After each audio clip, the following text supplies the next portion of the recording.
I'm from Ethiopia.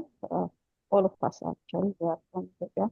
And last time, July, we had a meeting on road safety in Kenya, Nairobi, and some of us had the opportunity to participate and learn about road safety with the other Kenyan and other African countries, their experiences, and we have been given assignments on how to better report road safety in our respective countries. So based on that, we are going to discuss on the ongoing projects that we have had progress, and also a way forward for other journalists who have just joined us. That was unfortunate for some of them that didn't participate in the Kenyan and the Nairobi workshop, but they are here now, and they are really working hard disrespecting our country, especially Europe, have seen it, and has a forum that really focus on road safety, and also with from other organizations. They have been invited by Europe to take part in this workshop. So without further ado, I would like to first go to the participants of the workshop, that is Makonnen and Hatamu, that have been given assignments. So if they can please ask Daniel first on their progress and what they have done. So after that, we can go to the Sojo presentation that you have prepared for us. That's okay, Daniel.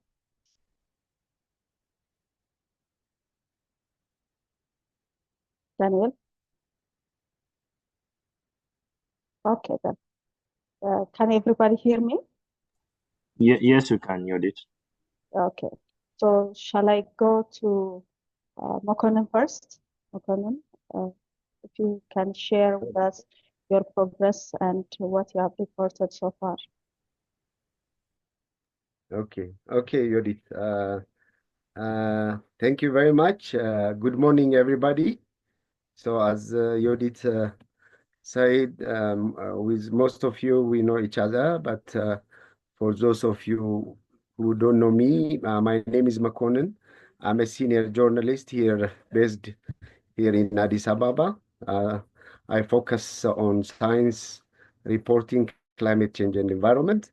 Thank you very much. So as Yodi said, we have had this training on traffic safety reporting last June in Nairobi, and it was really a very good program and event that gave us a lot of ideas on traffic safety reporting. So I think we are now trying to do something. I have done a report based on that project. So it has been now published. I think last month it was published in various publications. So we are doing other also projects in this respect. So I think as journalists, we need to know the issues of traffic safety or vehicle crash reporting.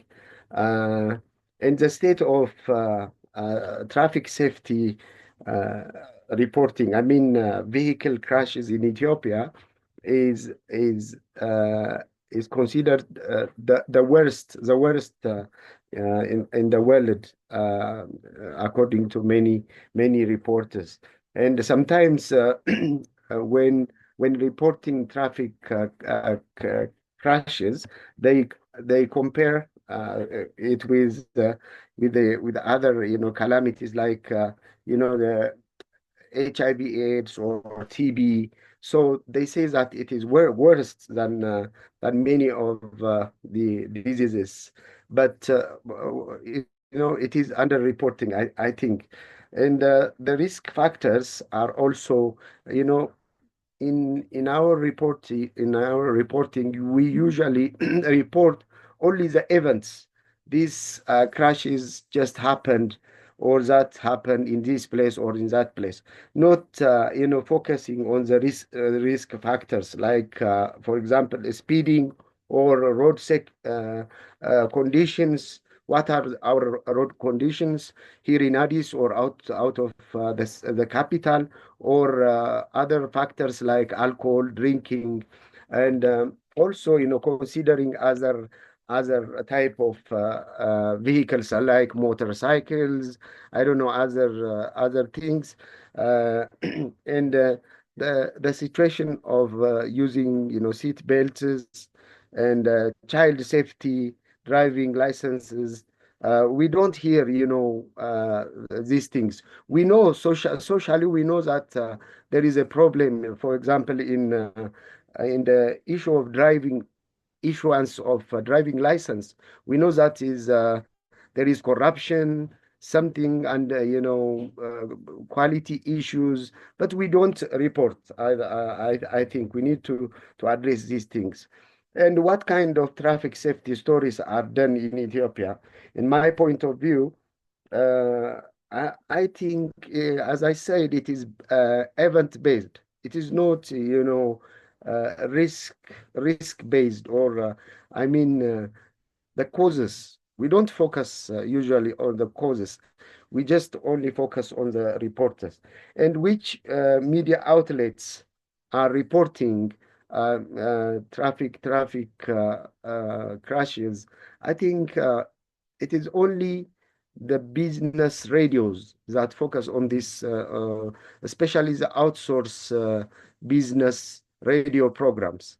It's not, regularly. We don't have, reporters on these issues, on reporting on regularly, but we have these, radio programs that focus on automotive journals, that promotes automotive selling, or I don't know.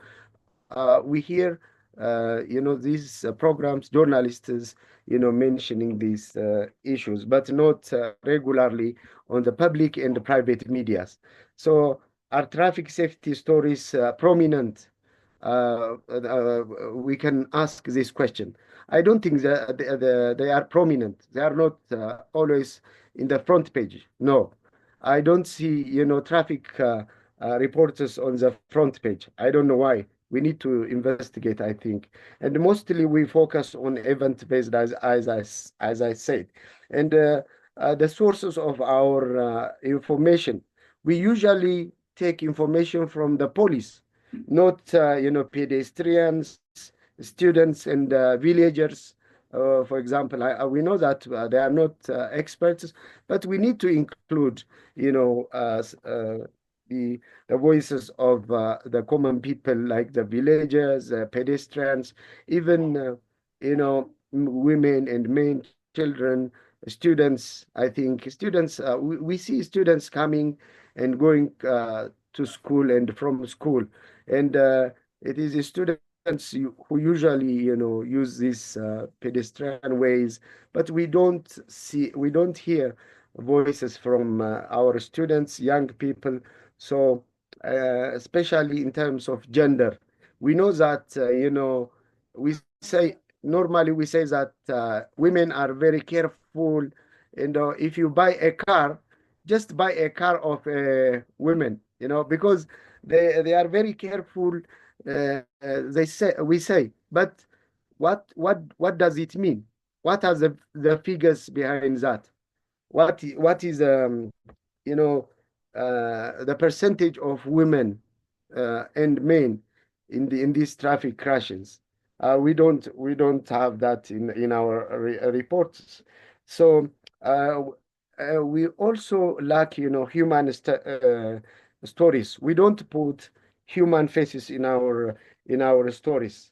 As I said, the you know the we don't also see, reporters from regional,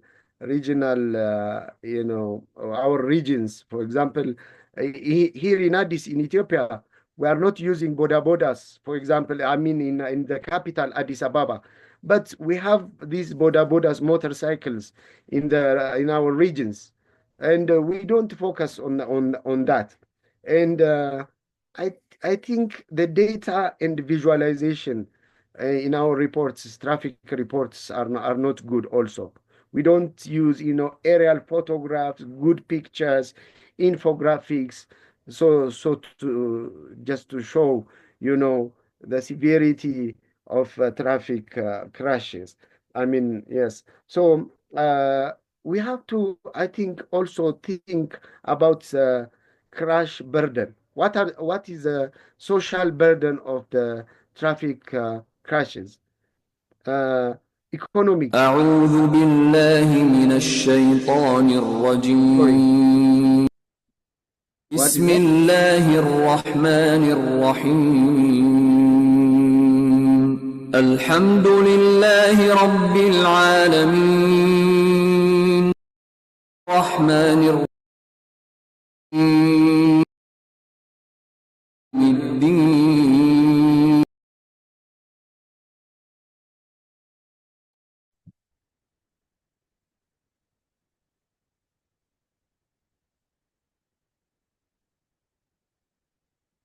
Hello, Makanani, are you there? I think he's reconnecting. Okay.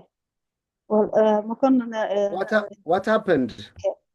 I think there was some connection problem, but you are here now. So, would you like to focus on the Mm. infrastructure construction that's going on?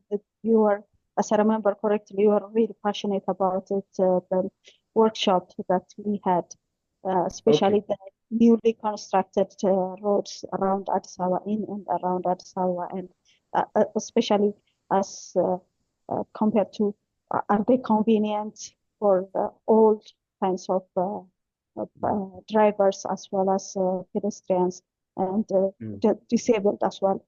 We have mentioned in the meeting that there were some holes in the, especially for the road that's designated for the blind people. There are holes, and if you have observed this and if you have reported on this, could you highlight something like that? Yeah, thank you, Yodit.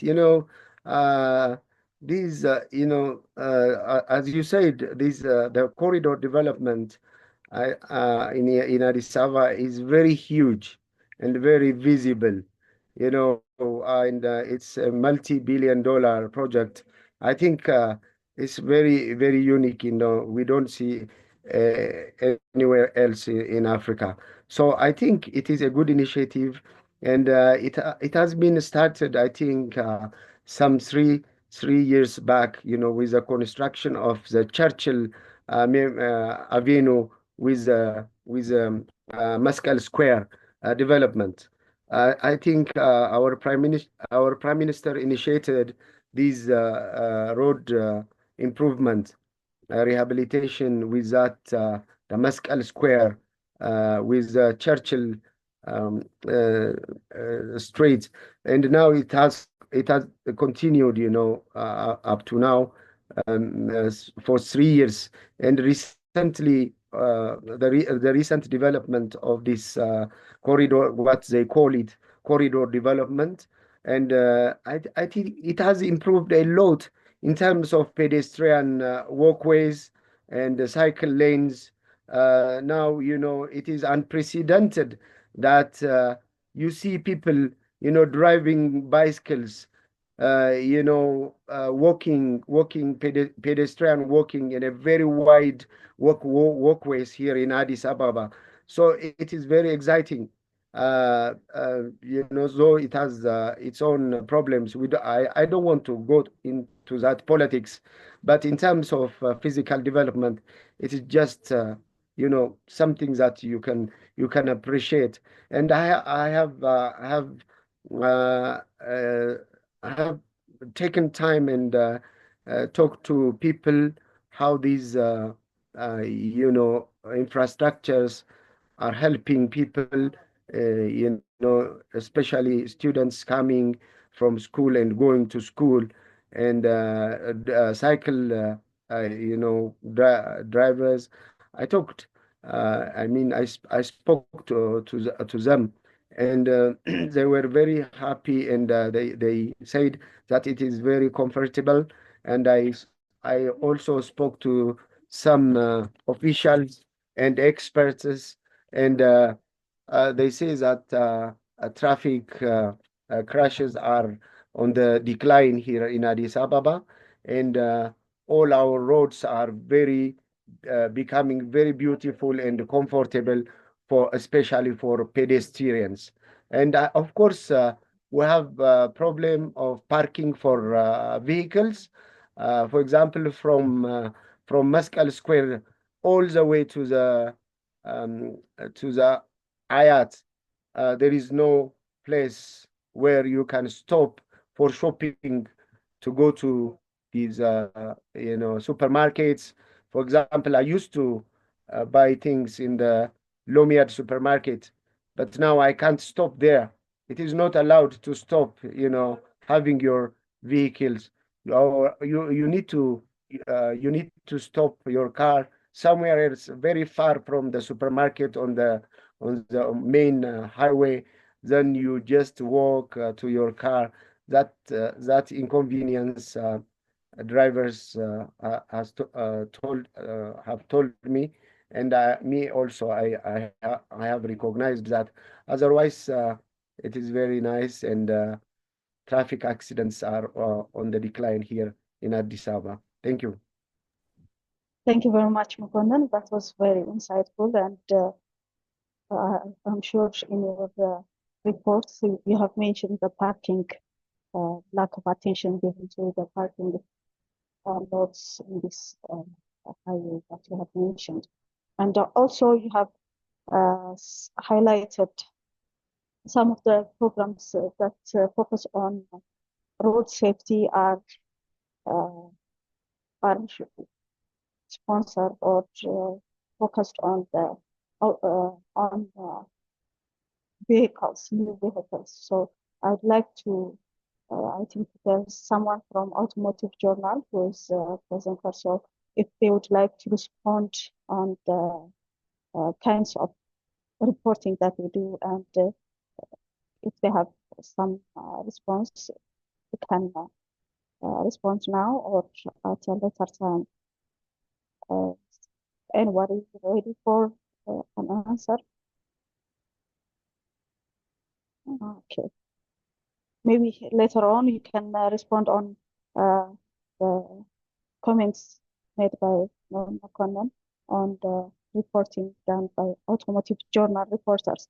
So now I would like to invite Habtamu. Habtamu is here. So if you'd like to tell us about your progress and the reports that you have made on road safety after the workshop. And also, if you have faced some challenges, you can also mention that here.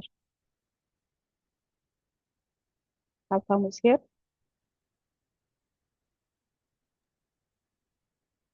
Habtamu, okay. Okay, I don't see Habtamu, so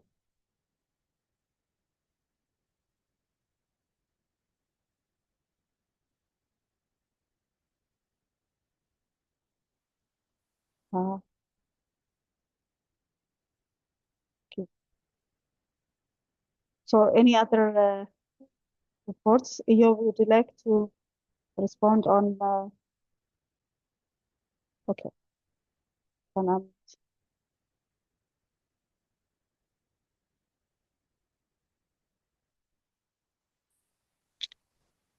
Hello, everybody. Hello, I'm Iyo. I'm a journalist on automotive radio program and road safety in Ethiopia. We are the beginner from the scratch on this field.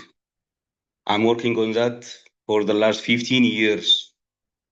So my program is well known in Ethiopia, not only in Addis. I heard the report from Makonnen and Yodit, I think, It's good reporting, but there are so many problems which we are faced in Ethiopia, occurring by the road safety, road problems, and also the car efficiency. We are not seeing that kind of accident, especially in Addis Ababa. We have 1.49, approximately 1.5 million cars only in Ethiopia. Almost they are old model, old technical problems, and also they use bad fuels. I don't want to explain that. That's why. So this is the initial problem of the car accident, I think. And also the traffic police by itself. There's the problems. We have not enough time to introduce or to teach people about the traffic accident, the causes on television or on radio, on publishers. No one cares about this accident, including the government. So the big problem is how we protect these kind of accidents, this kind of crash, by teaching the people, the society. I think journalists have main participants in here. They are suggesting some of the accidental issues. So, Yorit, you can add. Thank you. Thank you very much, Joe. As he has said, he's a very seasoned journalist working on road safety, and they are also they transmit on radio, so they are widely heard around the country. So he has also traveled to several regions to report on road safety. So if Please, Chair. okay, you have a question. Go ahead. Hi, Ion. This is Daniel Otunge from Science Africa. Could you please share with us more about what you do, what your program is about? What do you normally focus on, so that and how do you do it, so that we can all learn from you? Because you're already talking about educating the public through awareness creation or using the media. What is your how do you do your program? What is it about? Okay. My program is focusing on automotive trainings and also safety, road safety. I have only 3 hours in a week. Sunday from 1 up to 8 in the afternoon Ethiopian time, and also Monday 9 up to 12 in the afternoon Ethiopian time, 11, sorry. So I have only 3 hours in the week. We are working on that 1 hour and a half, especially focused on road safety programs, how we use the roads, how we use the car safely, how we use blah, blah. And also 1.5 technical problem of the cars. That are the initial problem. We believe that the initial problem of the car accident. That's why we are focusing on the car problems. So we are questioning and answering on that on air live. We are preparing on that for 1 week. We are working on that by this time.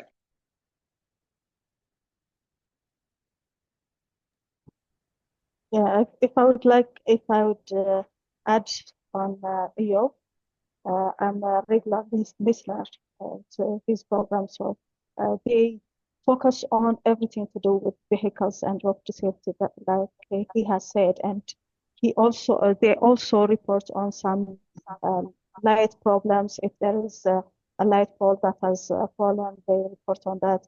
If there is some kind of the mirrors on the driveways. If they are not installed properly, they report on that. And as he has also said, they report on they give a kind of consultancy on the vehicles also. The kind of problems that people face, what they should do, how often they should check their vehicles for oils and other things. So they focus everything to do with cars and road safety and what kinds of roads should be prepared for, where should roads be prepared for pedestrians and those kinds of problems. And they also invite officials for the program so people can join the telephone direct contact or ask questions to officials doing that. So the really admirable program that we have. Hello. Okay. Maybe Thank you. Yodi. Okay. Hello. Hello. Yes, this is Otula Hi, Atullah. from South Africa. Yes. Go Yes, ahead. thank you very much for the, what I would say, presentation, which reflect a lot of efforts. I think there is an echo, Atullah. Echo, okay. How is it now? Maybe another I think device is it's open. because he has joined twice, maybe. Okay. Tony, maybe. could that be the reason? Yeah. Yes, let maybe. me remove one account. Okay. Hello. Okay, go ahead, Atullah. Hello. Yeah, that's better, I think. Oh, the phone, you should have left the phone. Go ahead.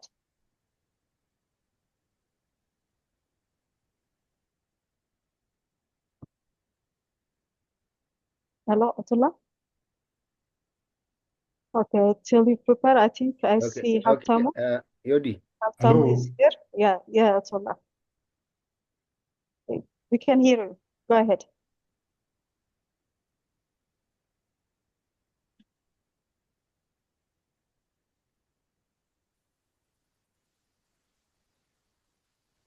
Hello. Hello. Yes, Atullah.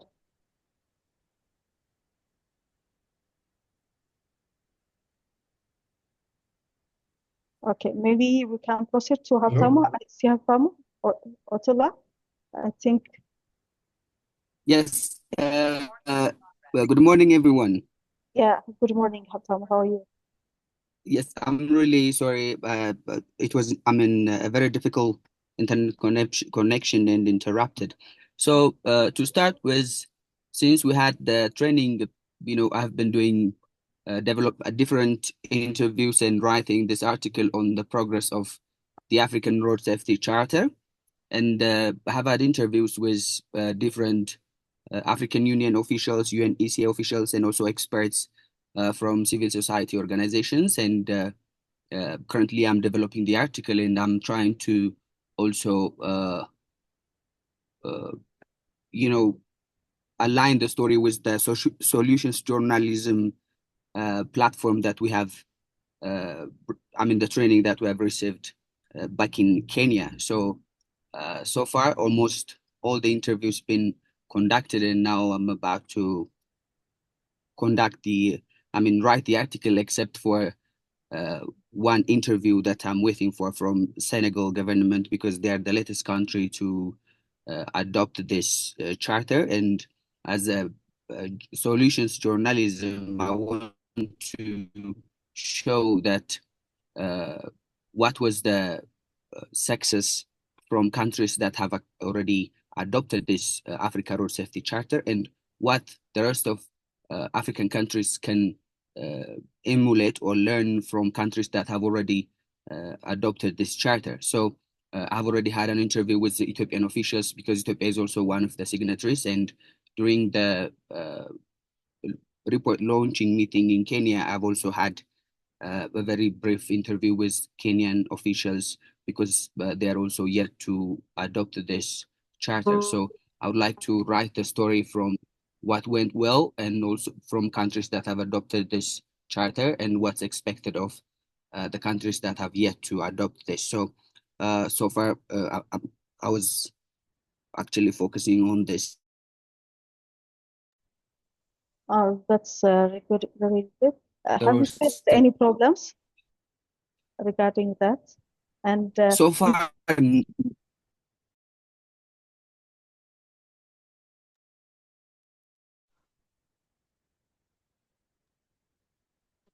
yeah, go ahead, Abdul.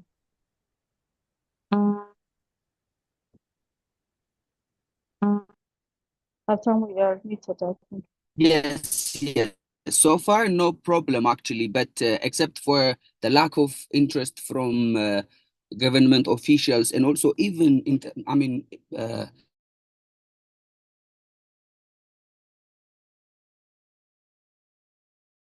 lack of interest or policy commitment from them to interact or to even engage with journalists on road safety issues, even if road safety is really, it's a concerning topic for us while arranging these interviews.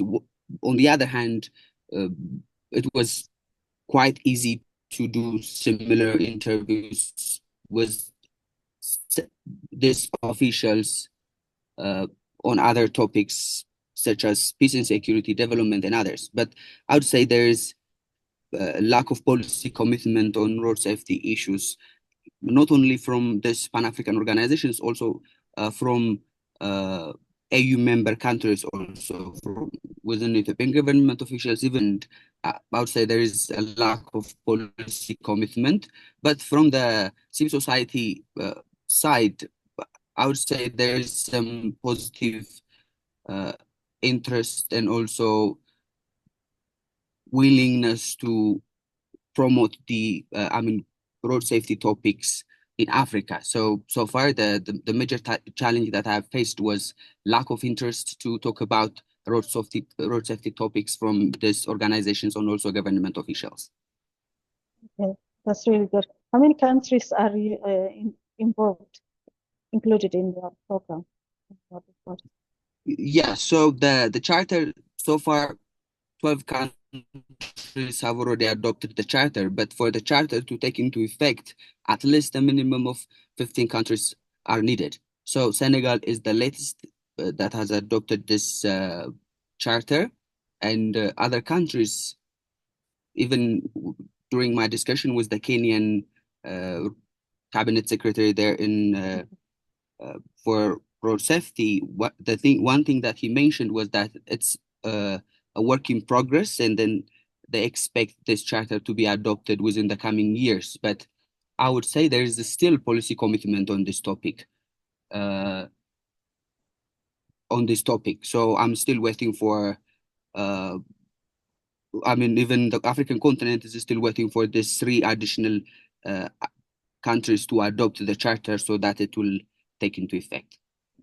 Thank you very much, Haptamu. If you have any questions for Haptamu, I would like to invite you for that. And also there's in the chat, there is a question for Iyo as well. Iyo, we can look at the chat and see the question that Mokan has raised and can respond later on. But I would like to invite Otula. Are you available now? Yeah. Thank you very much. I'm here. Can you hear me? Yes, you can. Yes, we can. Yes, I was just wondering, I see a lot of effort is being made by is it 3 hours a week? And I was wondering whether you also have time to visit those who are injured and follow up them in the hospitals and see how, the progress being made to handle those who have broken bones, something like that. Or a lot of it is confined to police reports and those who come for interviews on TV. Do you have a lot of people who have been injured or who have, have had problems with relatives dying from road accidents? And is that kind of data easily available? I was just asking our friend, who has a very interesting program and efforts, That's a question for you. whether they visit hospitals and follow up on those who have been injured and both physically and psychologically, or even those who die, follow up from the family, maybe socioeconomic, just to widen the number of today's kind of stories that can be done with the human face.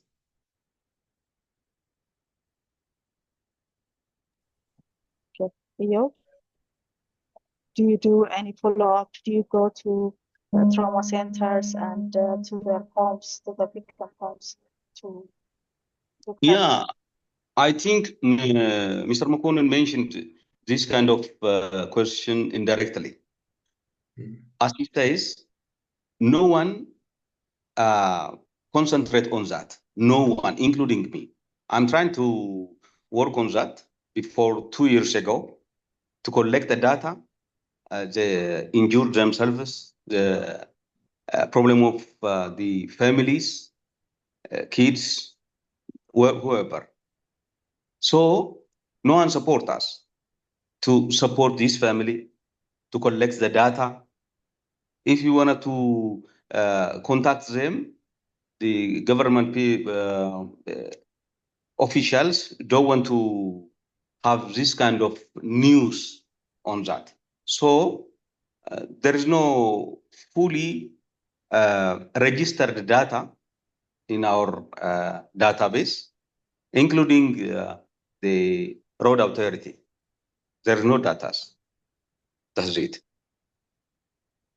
Okay. Thank you. What about the Ministry of Health? Do they have data?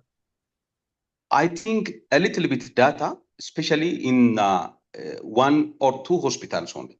The one Abbey Hospital, they are working on the car crash only, and the Qudus Paulos Hospital.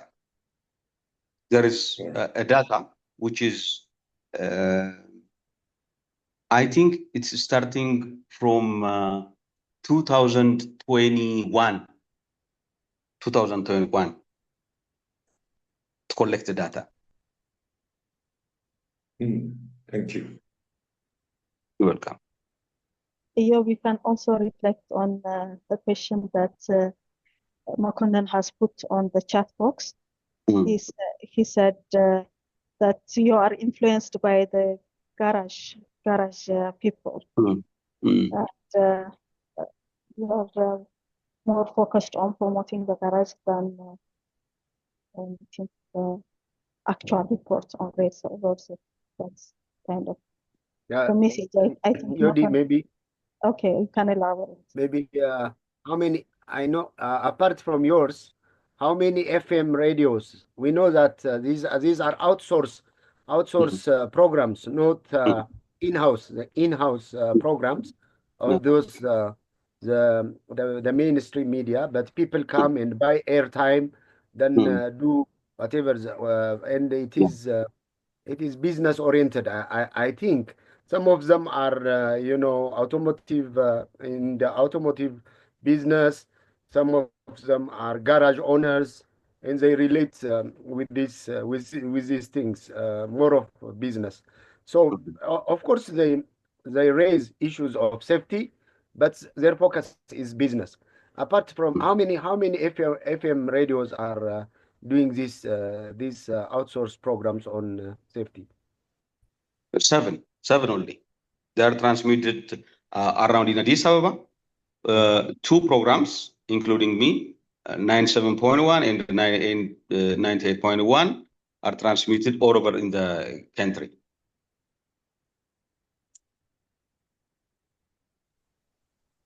So what do you think about, is it more of business oriented or safety oriented? Oh, this is business oriented, as you see. That's why we're not focusing all 3 hours for the road safety. If we have any supporter on that, we can do. But the air stations, including the air stations, the government air stations or the private air stations, are not fully interested on that. They are not interested on that. We are trying to work these road safety programs on television, but no one sponsored this program. No one, including the insurance companies, the car sellers, the government by itself. No one sponsor. If you have no sponsor, we can't do that.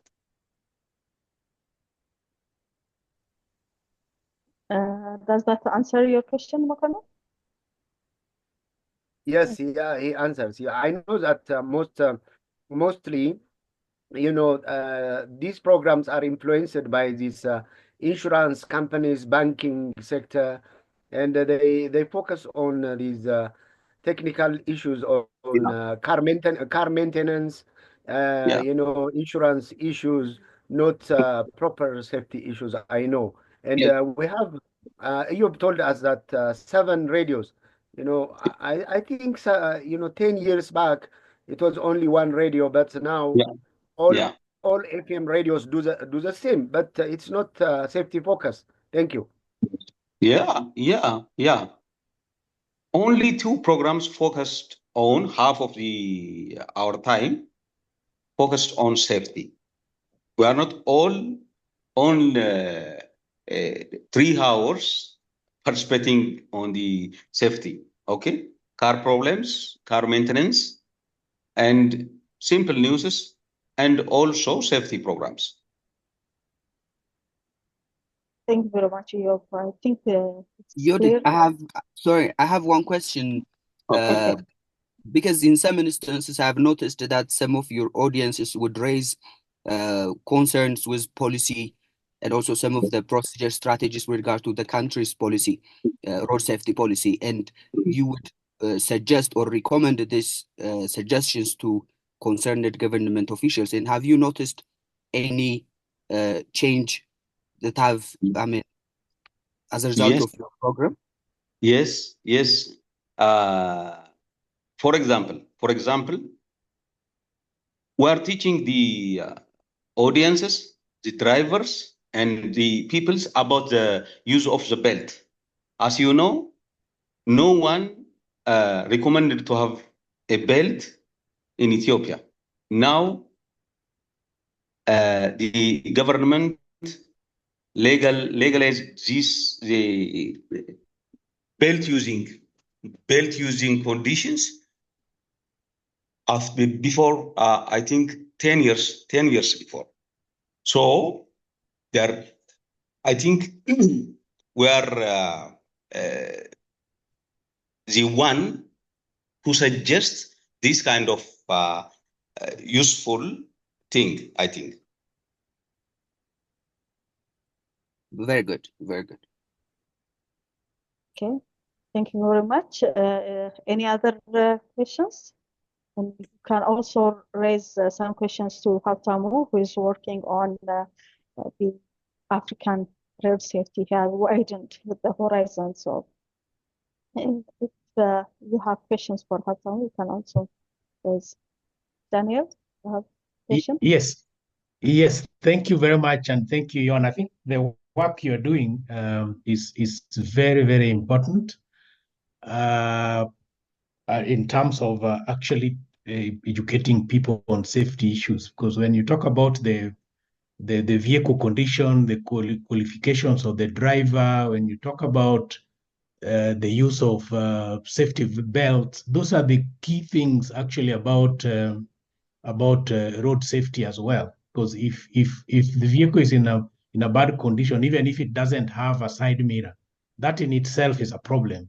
So if you're highlighting those, I think you really need to use those 3 hours, which is very difficult to get, to educate people more, engage policymakers more, make the references so that people can know learn a lot about what they need to do when on their roads, and how important it is to make sure that their cars are in a tip-top condition.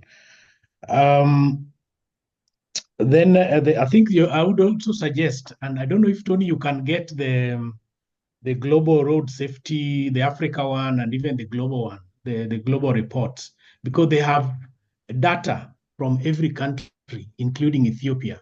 These are some of the things that you can all make reference to when you are also reporting, so that people know about what is being said about out there in terms of the data coming out of Ethiopia in terms of critical injuries, use of belts, the number of crashes that are taking place maybe a year or something like that. So those are some reference materials that can be used.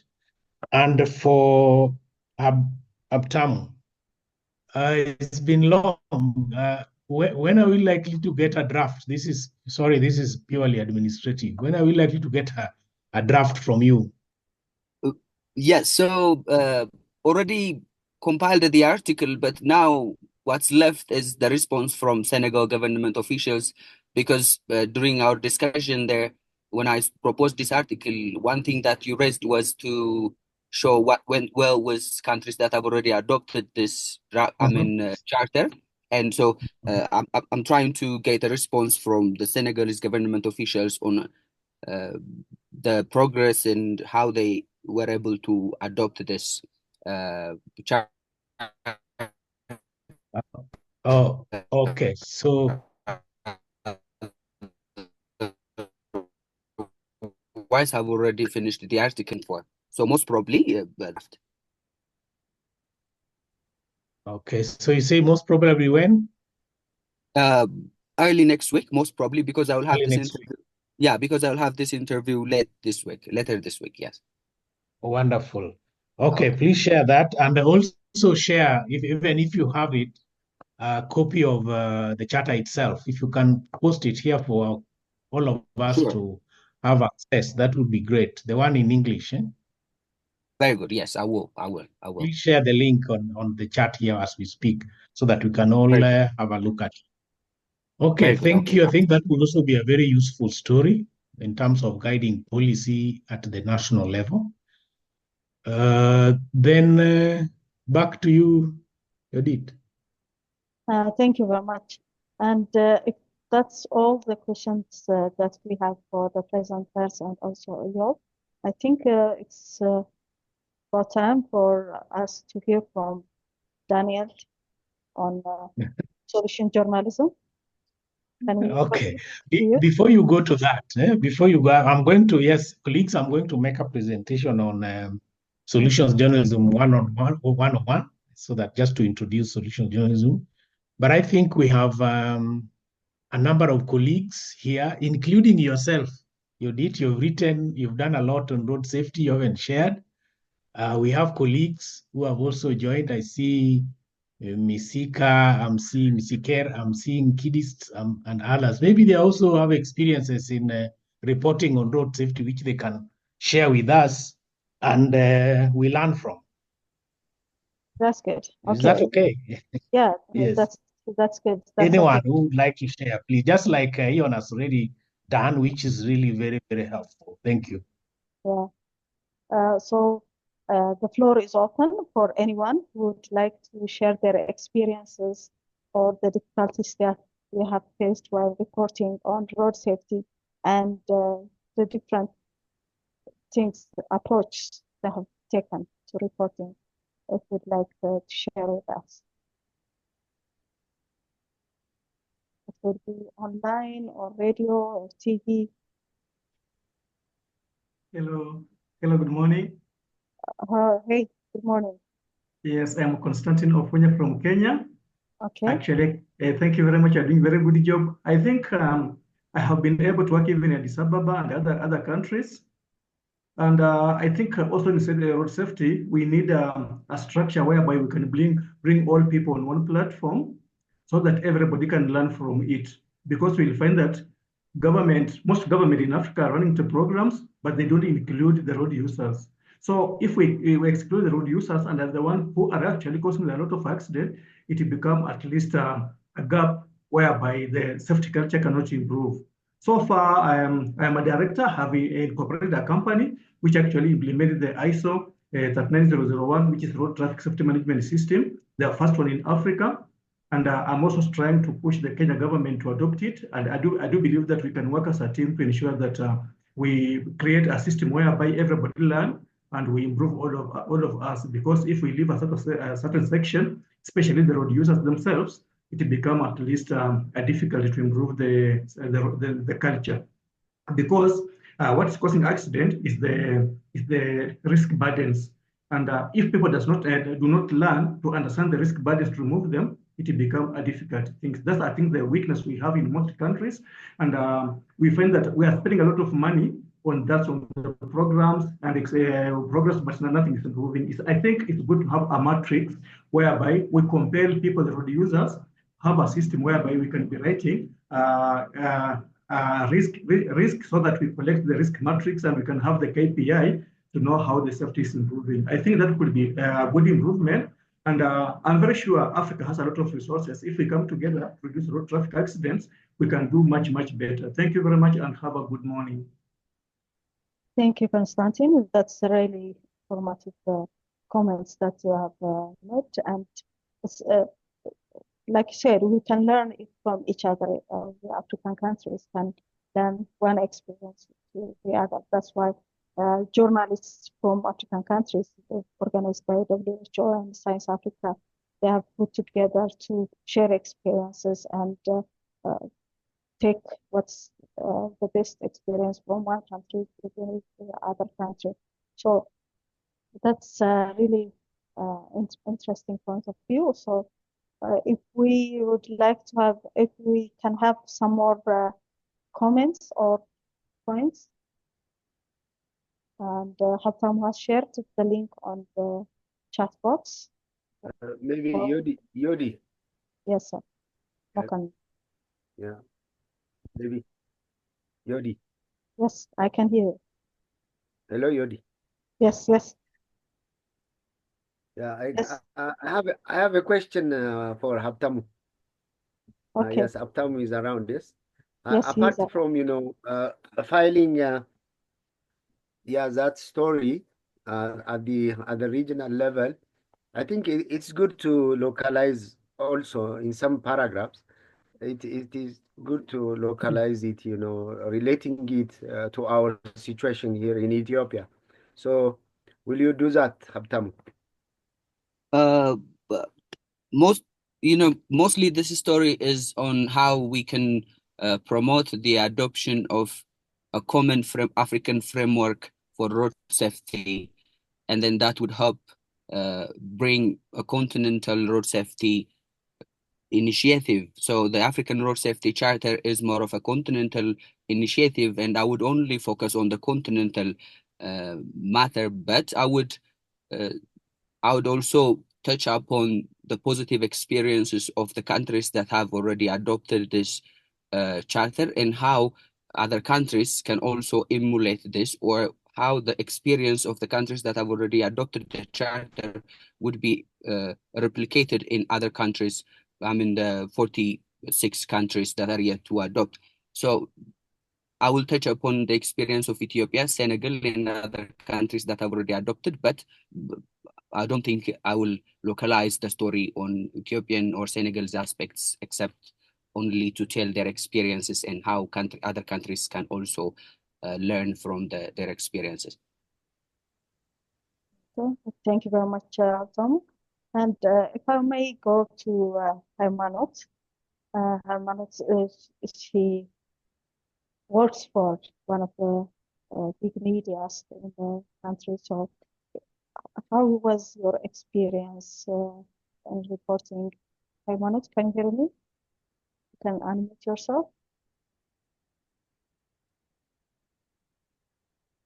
If you can tell us about your experience, because I know you have gone to victims' places and reporting after the accident. I have experience in that, I think. Hermanot? Okay. We'll wait. We'll go to other audience, part of the audience. If you have experience in reporting after the accident going to their homes. Like you have said, they don't have enough, they haven't done enough in reporting after the accident. And Matan has also mentioned that. And if anybody can pitch in about the ideas, because and I have the experience of a woman that's a sex worker. She works in the evenings and she makes a living on the streets. She works at night and she has only that as a source of income. And she was hit by a car and hit and run at night. So she is bedridden. She has no money. She cannot go outside and work. She's basically begging for some help. So these kinds of things happen, Their only source of income is activities. They go from place to place and their legs or other parts are damaged. They cannot make a living. So this is a huge burden to the society. So if you have any kinds of stories such as experiences, can share with us. And also, we can also focus on the health service of the responders. Are they quick in responding to these kinds of accidents, or are they late? And thus, people who are victims of a crash are exposed to more damage. Okay.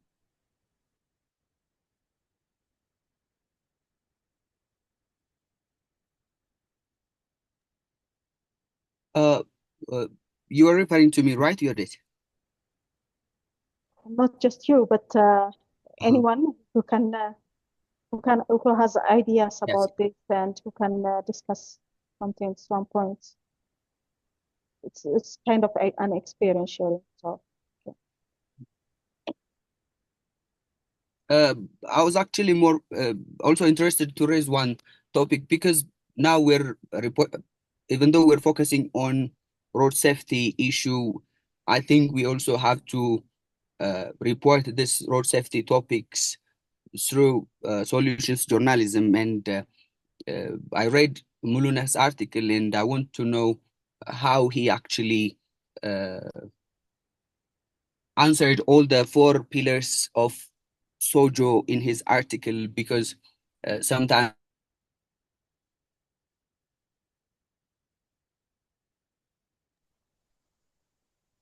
development projects like the one that we had or having through the corridor development program, these projects are very expensive, and I don't know how this kind of projects would be replicated in other parts of the continent, because it's also about finance, and it's more of a priority. And especially when he touched upon the limitations of such reportings in his article, how did he balance the article?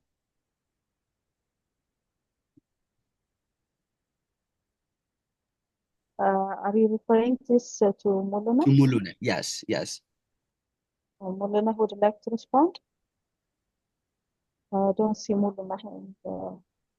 Oh, I see. Okay, no problem. Not yeah.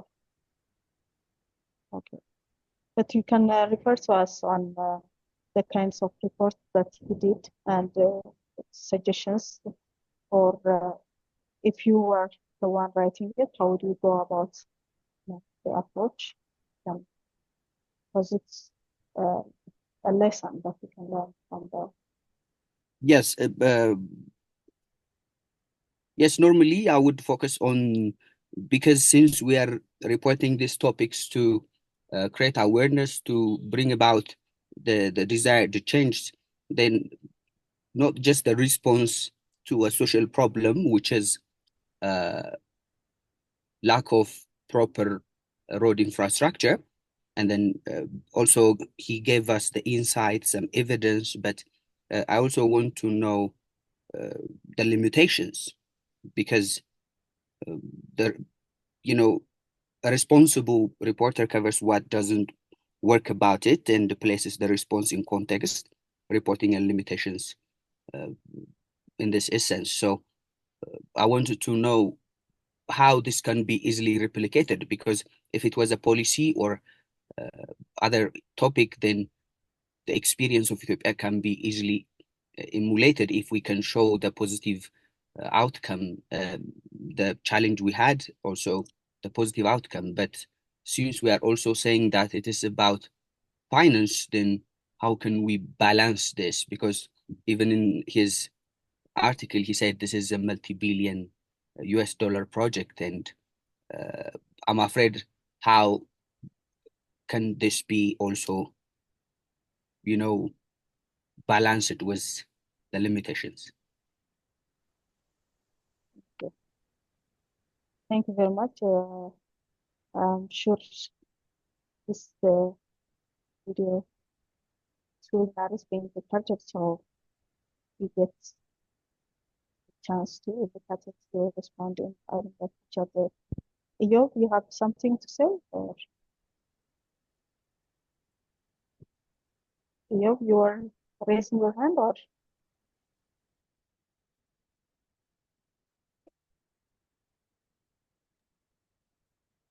Okay. If there's any more points that you'd like to make, otherwise, I think we are good, Daniel. You can proceed to you. All right. Okay. Thank you very much for leading that. And Mr. Tula, are you still in? Do you want to say a few words, especially in the last question, or about Science Africa? Mr. Yes, can you hear me? Yes, we can hear you. We can, yes. Yes, I really don't have much to say, but I'm learning a lot from the presentations.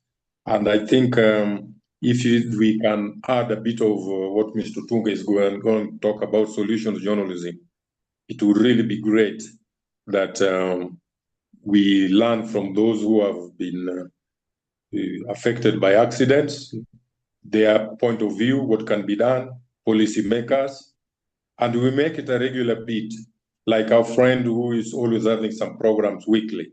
He just needs a bit of diversifying and support, and he insists on getting stories. And there's a lot of credible data, particularly from WHO, and the police also do their best. But the most important thing is also to see if there are policies that ensure that our roads are also improved. I can see Addis has done a lot of good work, which need to be highlighted more and more, where pedestrians have places to walk, and they look neat and nice. It could be copied in many other parts of this continent. Otherwise, I'm also here to learn, and we'll see the kind of stories you do. Would be very interesting if we go through them.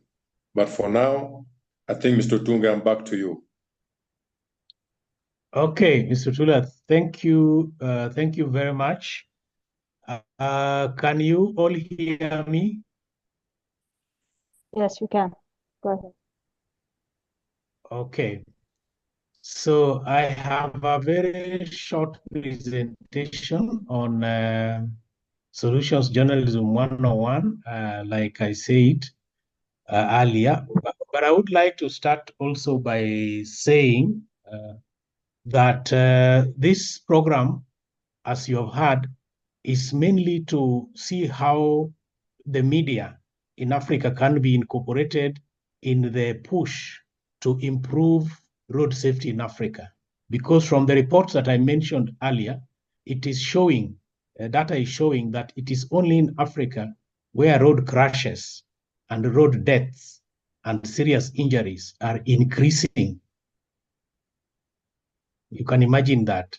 And from the WHO and other agencies globally, and as you all know, have noted clearly that the media has a very important role to play, like Yon was saying, in terms of educating the people, and Mekonnen was saying the same, educating the people, the drivers, the policymakers, the road users, all of them, to be able to access the right kind of information so that they can build the necessary kind of behavior when they are using the roads, whether you are pedestrian, whether you are a motorcyclist, whether you are a car driver.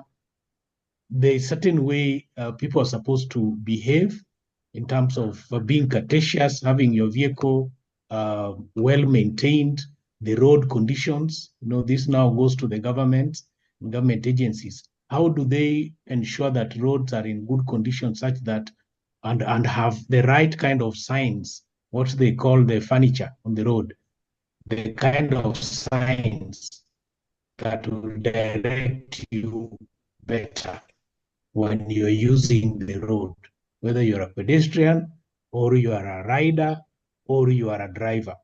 So how can the agencies, including NGOs, be able to educate and inform the people in the best way possible so that we can save lives, and avoid situations like what Judith was describing, the woman Judith was describing that was selling by the roadside and got hit by a car, and that is more or less like the end of her life. She's existing but cannot help herself.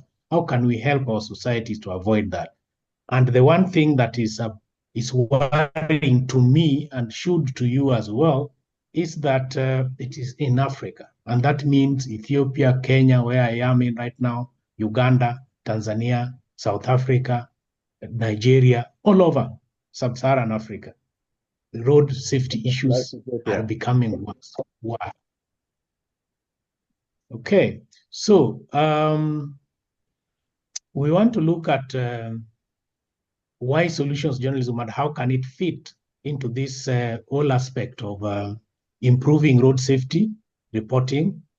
And first, we're going to define it very briefly, and then we will also look at what solution journalism is not, and what it is, and of course, and what it is not, and why it is important. So those three are the main themes we are going to look at. So usually we start by asking, is there something that is working within your community? Something that is working where you live in your city? For example, what my friend Mekonnen has written about, which is the improvement of, for example, walkways, the pavements, and the road signs, and the widening of the roads, and reshaping them. Is there anything that is working? Anyone who want to share anything that is working about the road? Well, the road that's newly constructed, it's very wide, and it has the newly constructed roads, they are very wide. So I think around 8 lanes or something for the vehicles. And also there's a designated wider road pavement for pedestrians, and also a vehicle like Mokonnen has mentioned. And there are plants that kind of partition the road. So this kind of lessen the accidents, because if the drivers swerve out of the road, they would hit a tree rather than a pedestrian or some other plants. And the cost for the trees is very expensive, so everybody becomes really careful not to hit those kinds of things. So this is one of the advantages that I've seen observed. Yes, so if I may add, one of the things that we have been discussing about the road safety issue during our training time in Kenya was the importance of having multimodal transportation system, and this actually tried to solve the problem with regard to this transportation infrastructure. But the other thing is you know, we simply jumped from a very poor infrastructure to a multimodal transportation system now, and there is a lack of awareness among the public.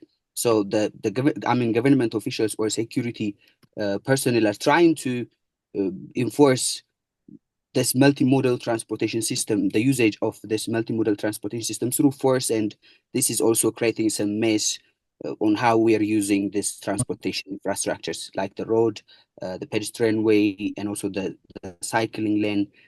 So because the public doesn't know how to use this integrated transportation system, and the security personnel are trying to enforce this by force, and also creating some also a source of accidents, or maybe, if I may, road crashes, because people are trying to avoid this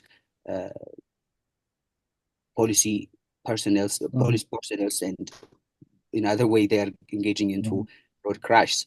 But I would say this is by far a very good example of multimodal transportation system. Yeah, so thank you both, Yodit and Aftamo, because the multimodal system and the improvement of the road infrastructure is one of the key responses that are recommended by WHO to deal with the issues of road safety. So if Addis and part of the larger Addis area, this is being done, I think that's one of the responses coming from the government that is important that the media can also focus on. But as we say in solution journalism, as you will see in the pillars, they are bound to be challenges, when there are new things. So how do we also, as the media, help in educating the people about the importance of this and the risks that it creates, and how those risks can actually be avoided? Okay, so thank you for that. We can continue.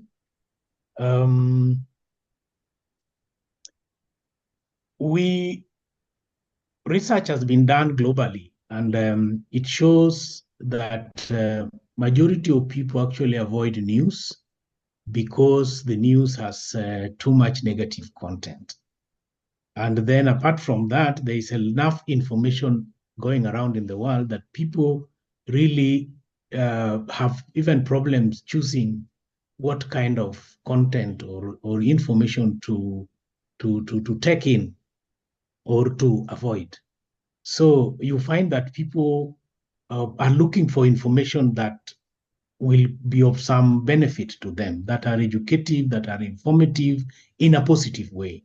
So that shows that as the journalists, we need to actually change the approach that we take in terms of reporting, because we are trained as journalists that as my friend here in Kenya keeps on saying, that when it bleeds, it leads. Those who run media, especially the news or media houses, you know that something that is terribly bad, like for example, COVID-19 has struck, and Daniel, could you check your mic? Cincinnati, and so many people who are Daniel, can you check your mic? dying or going to hospital or things like that, then that becomes the headline news. Sorry, Daniel. Your internet was a bit shaky. Yes, my mic is full. Can you hear me? Your internet was a bit shaky a few minutes ago. Okay, is it okay now? Now it's clear, yeah. Okay, is it okay now? Yes. Can you hear me? It's good enough. Okay. Yes, Danny. Okay. So, and now I'm having problems with the share. Okay, yeah, I have it now. So I was saying before, yeah, you alerted me that I hope if you can't hear me, please just shout so that I know. I was saying that the media, from research shows that the audiences that we target with our information tend to run away from negative media. And we, the journalists, most of us are trained in Kenya, everywhere else. As a journalist, you're trained to go for or that thing that is bleeding, that thing that is looks dangerous, that is negative, to be the one to put in front, as to lead with you, to lead your story. There is a radio, television, or a newspaper. That is what goes in the front, because we believe that it was attracts the people. But research is showing that that is no longer the case with the audiences. A number of, yes, some people still they will be attracted by the negative, but a number of people try to avoid the news where the negative is actually projected more than the positive. And therefore, that calls for the need to change our approach. And this is where two very senior journalists in the US, I think they were in the New York Times or one of those big media houses, looked around and also being part of the research that was going on, thought that one of the approaches that we can adopt is solutions approach. And they developed the pillars that would go with that. But before that, they defined the solutions journalism as a rigorous evidence-based reporting on responses to social problems. And when your colleagues were sharing, you could hear them talking about not the problem of the narrow roads in Addis or this and that, but yes, mentioning that there were problems, there were no walkways, there were narrow roads, there were all this, there were no overpasses, there were no the grade where you can, or zebra crossings in the right places, and therefore the roads were very dangerous. They were saying that, but yes, they're saying they're moving away from that and going to the response. What is being done about that particular problem, and what is the effect? So it is evidence rigorous, which all media reporting to be a serious journalistic piece or story, it has to be rigorous. It must have all the canons of journalism, where you have objectivity and you have accuracy, you have dark facts, right? And everything. You talk about something that is real.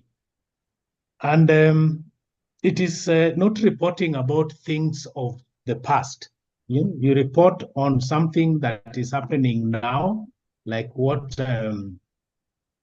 Abtamu is reporting about, the charter, the charter, which is supposed to guide policy, because usually at AU level, they come up with prototypes, or a charter is a legal instrument that's supposed to bind the member countries. So this charter is supposed to guide the national policies, and if not, a country should adopt it as it is. And they go around when they reach certain threshold of, say, 13 or 15 countries out of 44 or 45 that are African Union members, then it becomes law.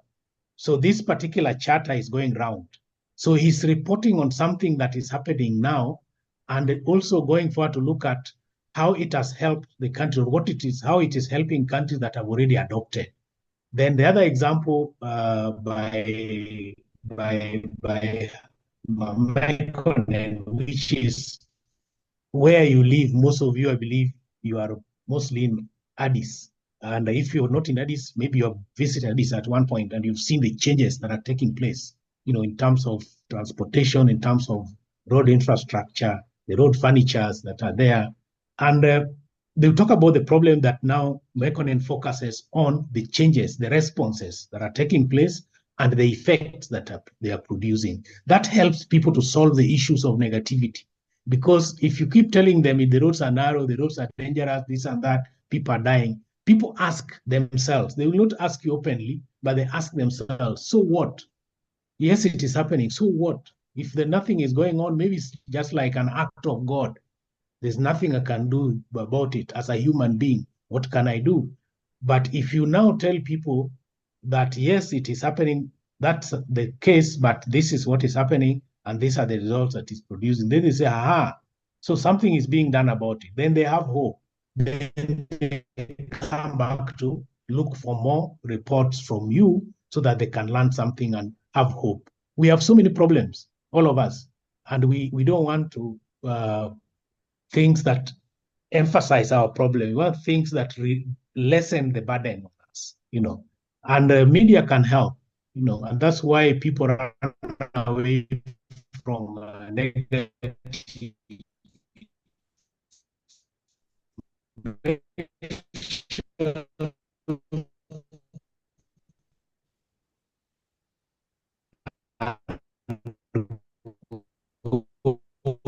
for the positives.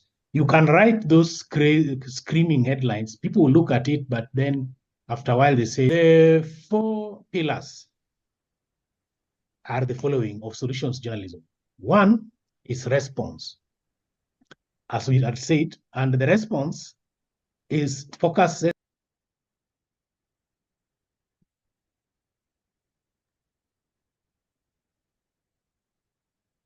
think we lost Daniel. The network connection is not good.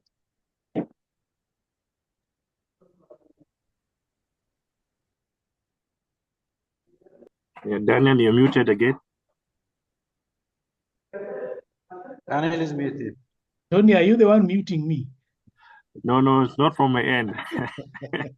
Just still. How can I mute myself and I'm the one talking? But your internet is really shaky.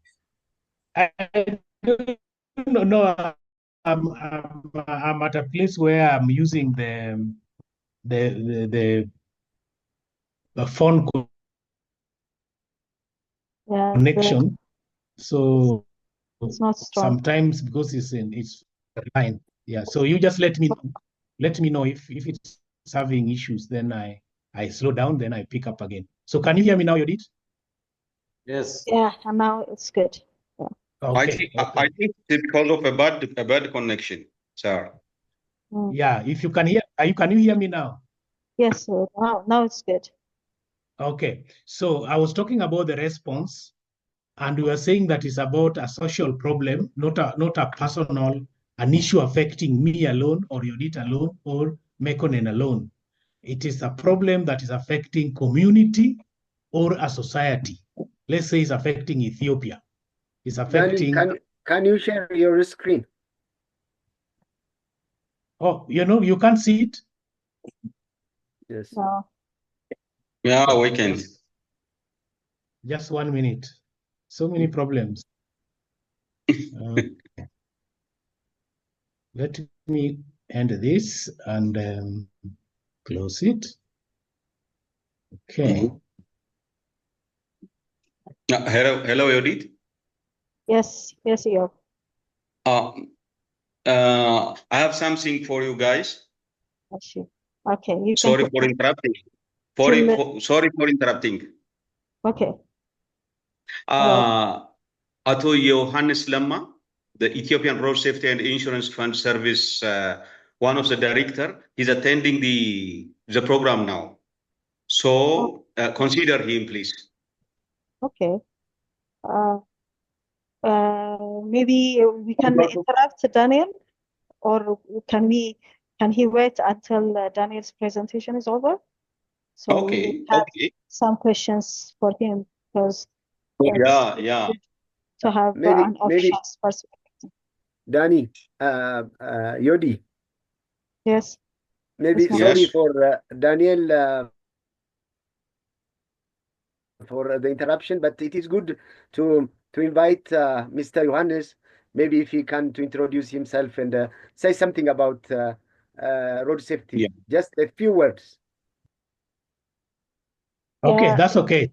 Okay, as I also try to reshare my presentation. Okay. Anthony, you can share it for me from your end. Okay, let me do that. All right. Okay. Till everything is ready, then we can welcome Johannes. Johannes, if you can unmute yourself. Oh, okay. Yeah. Johannes is here. Johannes, are you here?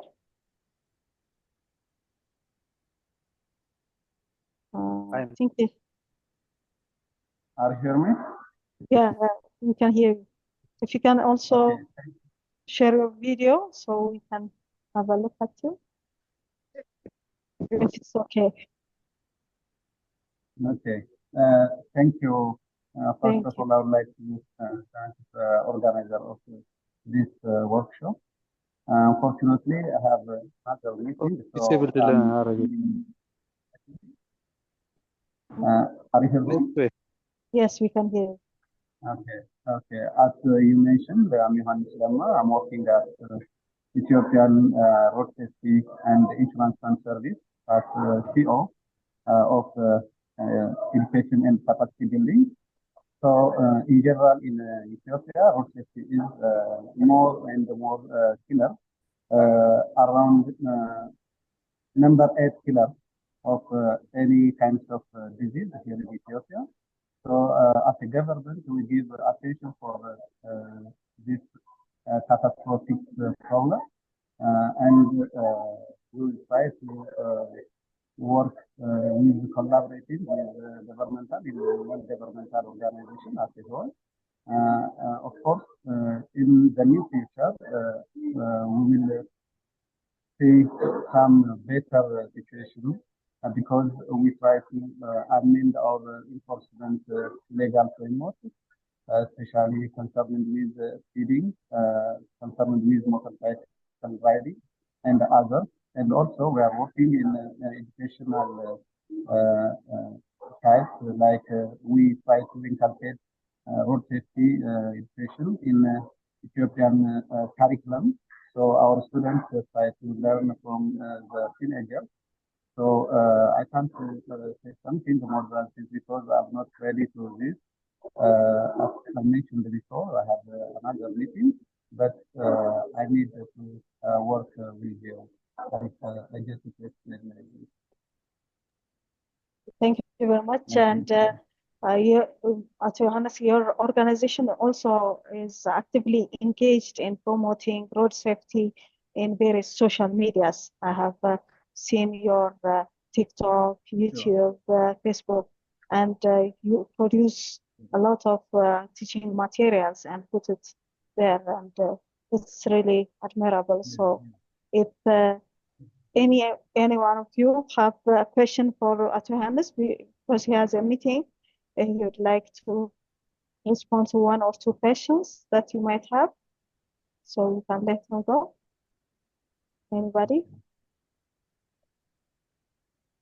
Maybe Yodit, with this new development of corridor development in Addis, how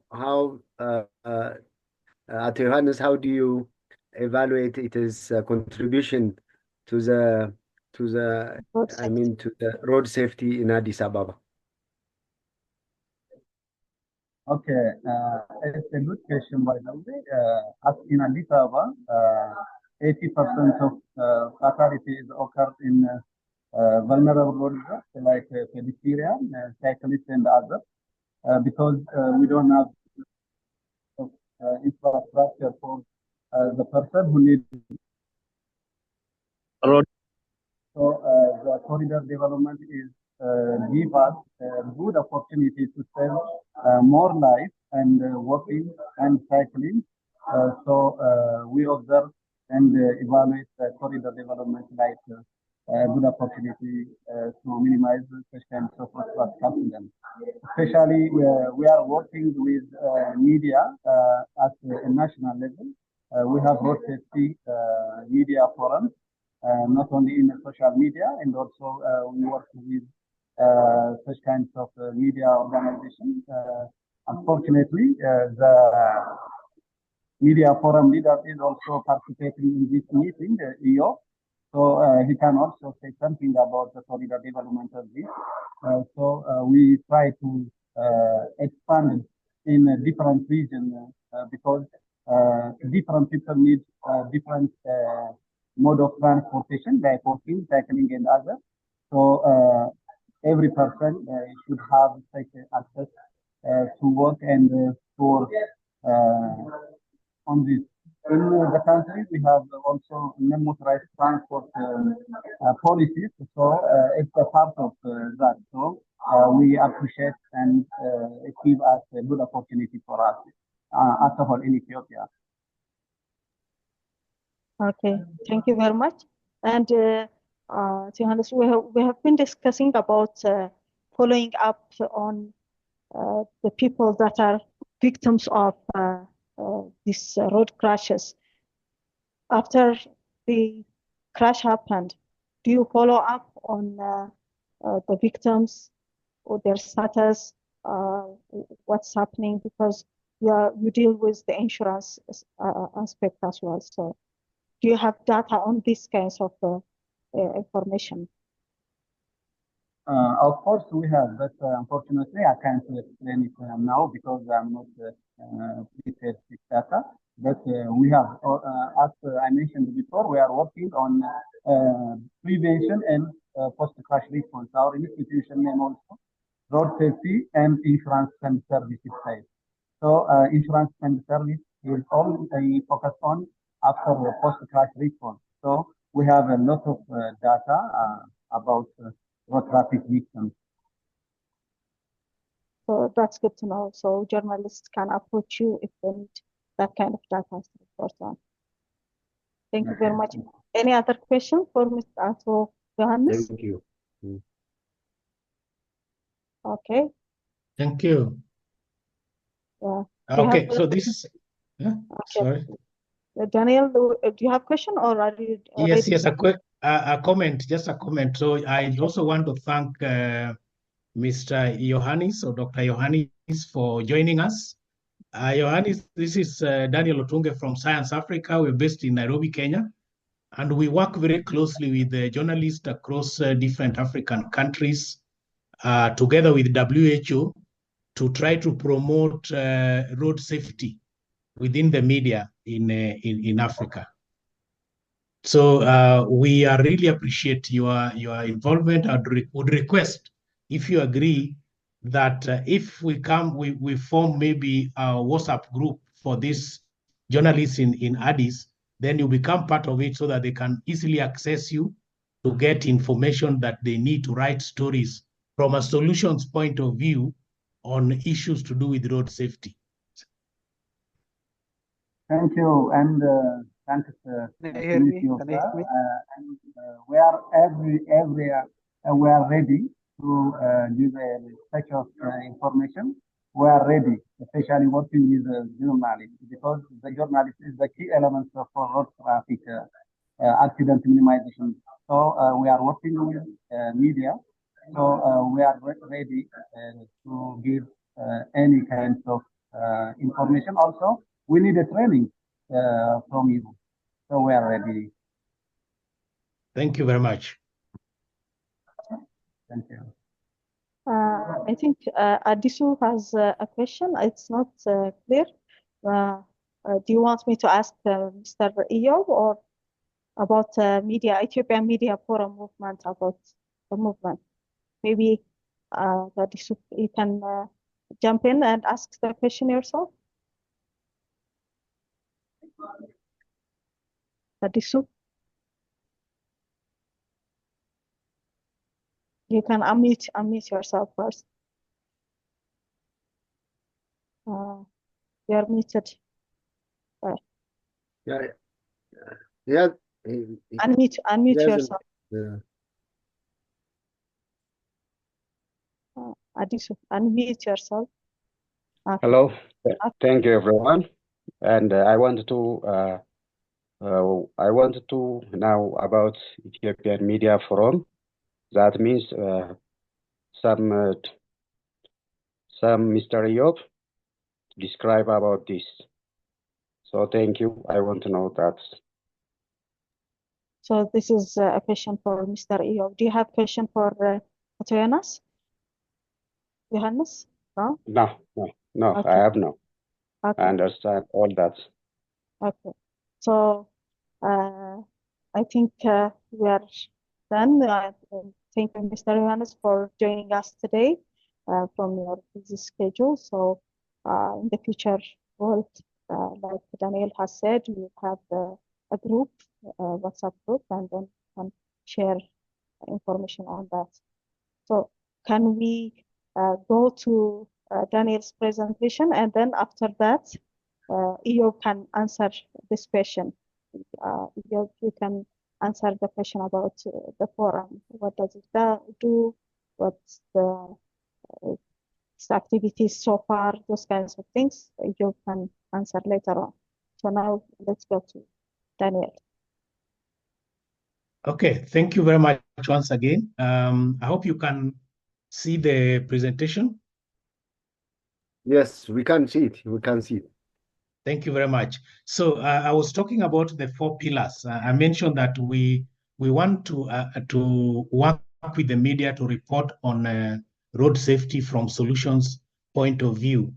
And we have defined solutions journalism. And now the key thing about solution journalism is that it works based on 4 pillars. That the first pillar is the response. But when you're writing a story about a solution story, first you describe what the social problem is. And I was emphasizing that it should not be a problem that affects an individual, but a problem that affects community, that affects the people generally. So that is recognized that it is a problem, a big problem in a country or within a community, not individual problems. Then if once you've described the problem, then you now focus now on the response, which is the main body, the main focus of the story. You tell us what is being done about that particular problem. So you give some details on that. And you also, the second pillar is you provide evidence that response is working, and that you can use data, so Johannes was saying that they have data. You can use the data. You can also interview the people who are benefiting, the beneficiaries, people benefiting from this particular response, and so that they tell you that this thing is working or not working. But use data, both quantitative and qualitative data. Qualitative in the sense that you talk to the people to tell you, they give you their testimonies, and then quantitative in the sense that if there are percentages, if there are improvements that have been captured by the government, some authority, that the road safety or the crashes were this much by this time, and when we did this, this is the number that we have, or that it has reduced to nothing, to 0. So that is important in justifying the response, that it's actually working, it has impact on a society or on the problem. Then the third pillar, which is also very important, is the insight. Insight in the sense that you describe in details, like the story that Mekonnen did recently.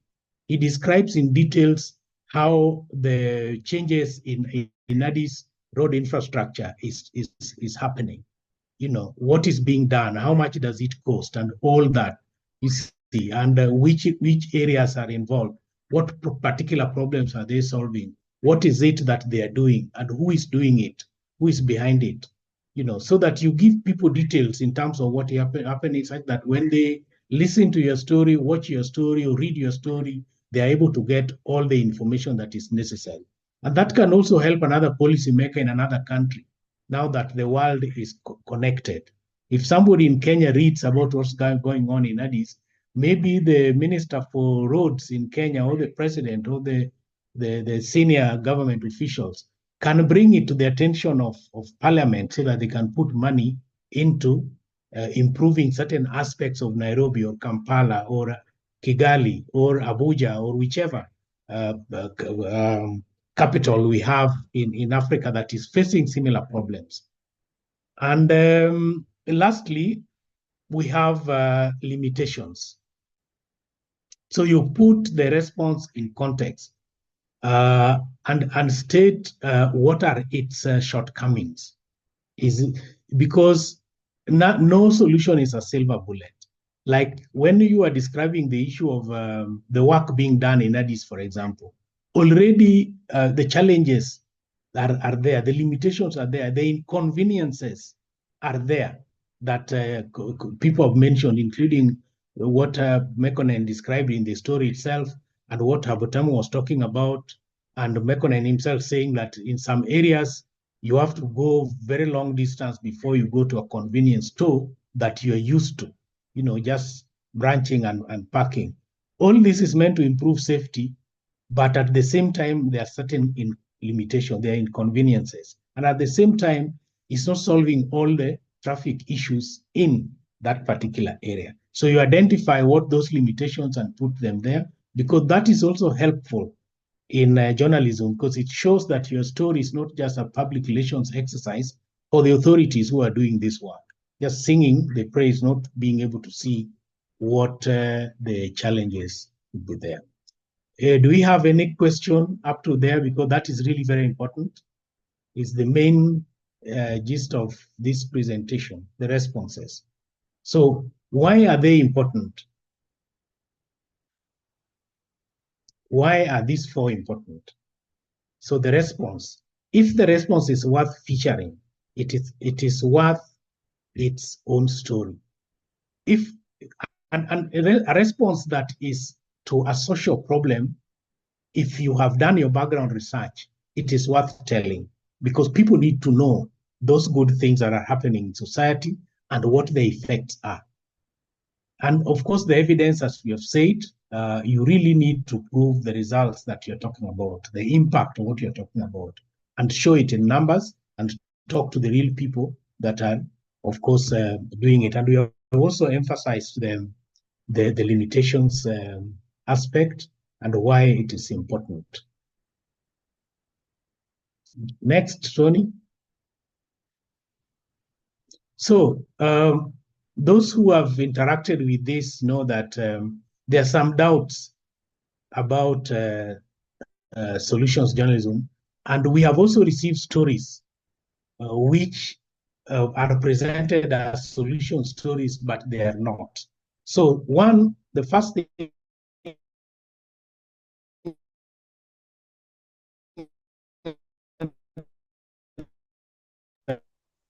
You're breaking up, Daniel.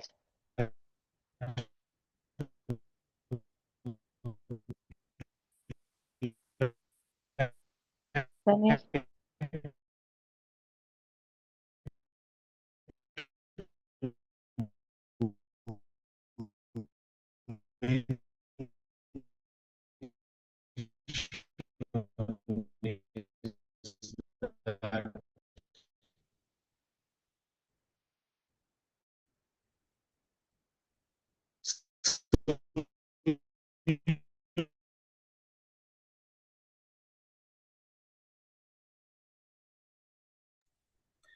Maybe Audit can proceed as he reconnects. Okay. So, maybe at this Eyob, if you are there, Eyob, can you hear me? Can respond to Adis comments? Okay, it's not there. Okay, till correct the problem, like Daniel was saying, there are four pillars of the solution journalism or SOJO. So how do you go about using these four important points in your reports, in your articles that you are doing? Can discuss on that till we get back to Daniel. This was the kind of things that you were asking. Tomo, I think you were asking for Mokone. I see in the chats. Yeah, but now it's already answered. So no need to delve back into that question again, because already the topic has been addressed. Oh, okay. I thought you were referring to Mulunash. It was Mokone. So thank you. Yeah. So, Yodi, I have also written my reflections on the chat. No. My question was actually, how did you address the limitation part of your report on the corridor development project? Because the story, as you have noticed also through solutions journalism, we have to touch upon the evidence inside, and also finally the response, evidence inside, and then limitation. How did you address this limitation part? Yeah, I have just written on the chat. I think I haven't seen it. No. What I'm saying is on your. I read your article, and I've seen some of the response from your interviews with officials and also ordinary citizens, but how did you address those? I mean, the topics that you actually wrote on our chat box. So how did you? Yeah, it was, I have interviewed some, residents, and they told me that, it has some limitations, like, and they told me their own, perspectives, like, the poor quality of the infrastructure, and I have written that, and the awareness creation among the public. For example, if people are walking on the cycle lane, they would be penalized, So awareness creation was a problem, and also people question that, why these all money, as you said, multi-billion-dollar project on road, not why not on factories, or no, industries, or power plants. I have just mentioned all these concerns. Yes, I mean, I do understand road safety is also a very important priority. So, spending money on road safety, I would say it's also investment. So, I would say it's a very good investment. But the thing that I was actually focusing on is the reason that we're reporting on this through solutions journalism is to influence policymakers elsewhere across the continent to engage in similar projects. And do you think this, what are the limitations for other African countries to emulate or replicate this kind of multimodal transportation system? And then what are the pros and cons? Do you think your report will influence other African countries to replicate what Ethiopia has done? Yes, Abtamu, that was the purpose. That is the purpose. Just it's a I think it's a good story. I told Daniel and Otula, everybody, I should have I should have, write on this project, and they accepted it. I think it's a very big project, and it can influence people. Even our Prime Minister last week, mentioned the positive aspect of this road infrastructure, that even it is attracting a lot of tourism. Now people are interested to visit Addis Ababa, and of course, as you said, there could be limitations, like, the where you demolish, houses, and people mention that there were historical buildings, there were demolished, but that's not my view. It is only the people's view. As a journalist, I just filed the views of the people. It's not my views, but all these are compiled there. Thank you very much. Okay, I think one of the concerns of Tom is the penalties enforced on people for walking on the bicycle lanes, or walking on jaywalking, as the foreigners would say. Yes. I think Daniel Yes. is ready. Yeah. Okay. Then if Daniel is ready, I think we can proceed to him. Yeah. But my topic was actually, my conclusion was actually, we have not, the public doesn't understand the system, because we do road, cycling lane, and also the pedestrian lane, and you see people walking on the bicycle lane, and some actually crossing there, and then get also some traffic penalties there, to engage in awareness creation systems or mechanisms, rather than to revert back to this fines or penalties, because this would negatively influence the flow of The progress that the government. Pedestrians, including Okay.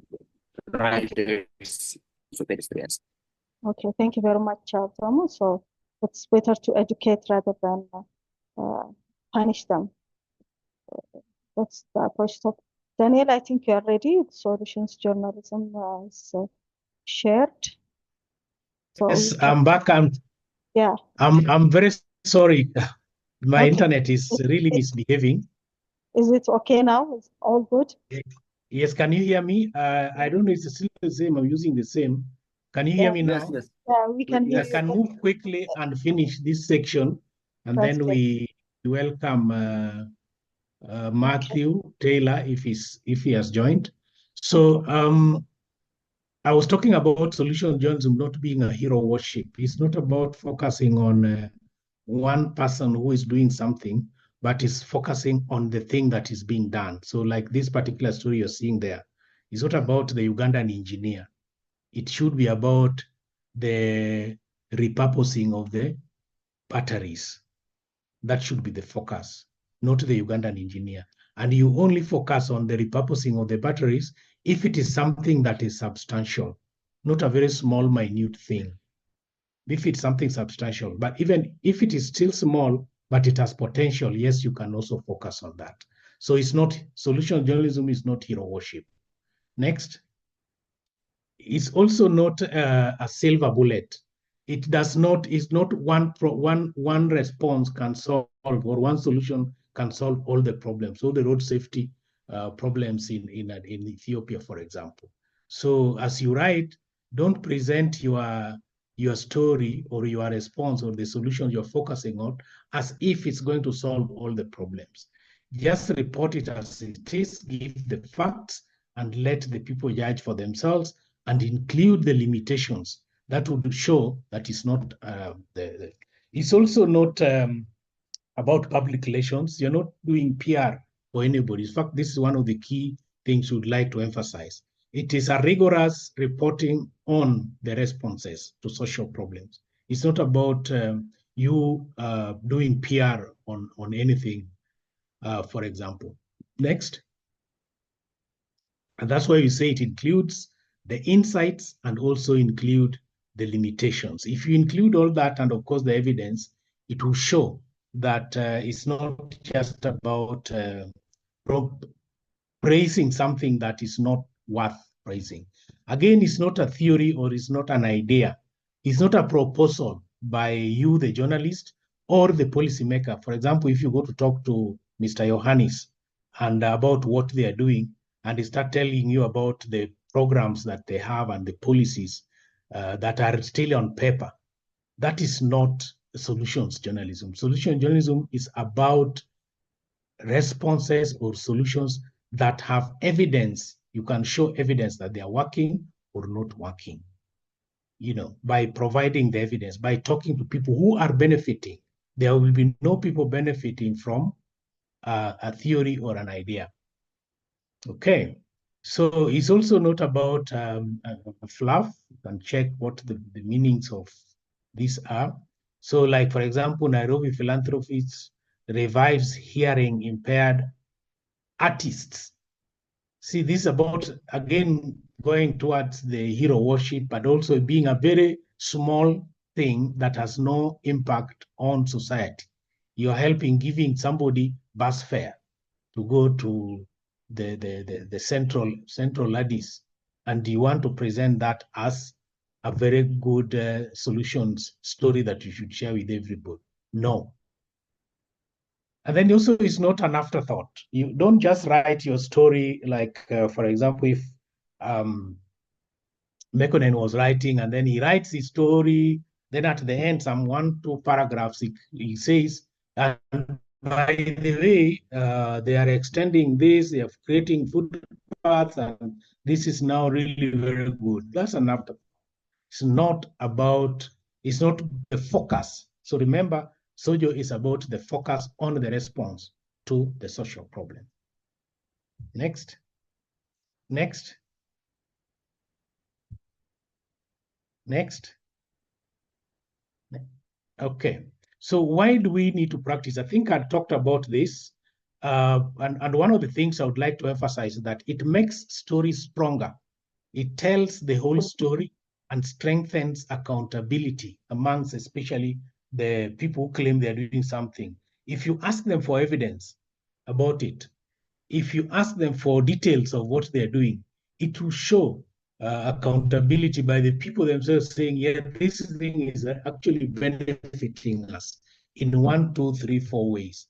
It therefore strengthens the story and strengthens accountability. It strengthens the story in the sense that it makes the story complete. As a journalist, we always say we have a complete story, but we always leave the story at the problem level. We don't give the aspect of what is being done about the thing. And if you look at it critically, that shows the story is incomplete. Okay, so next. It works. So you move from a watchdog to a guide dog.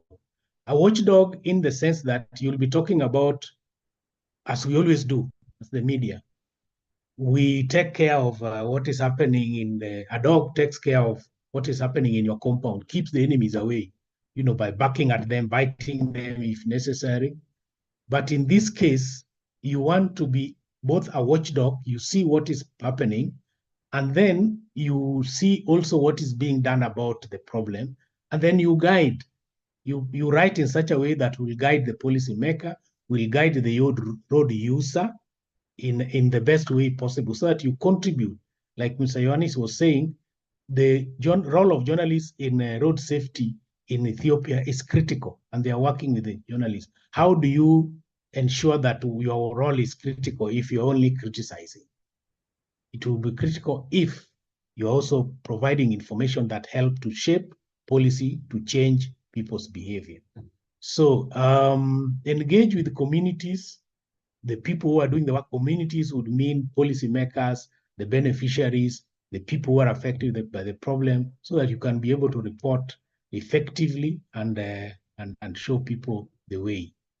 Okay. Again, it's important to do sojo because it's good for those who run media houses, big and small.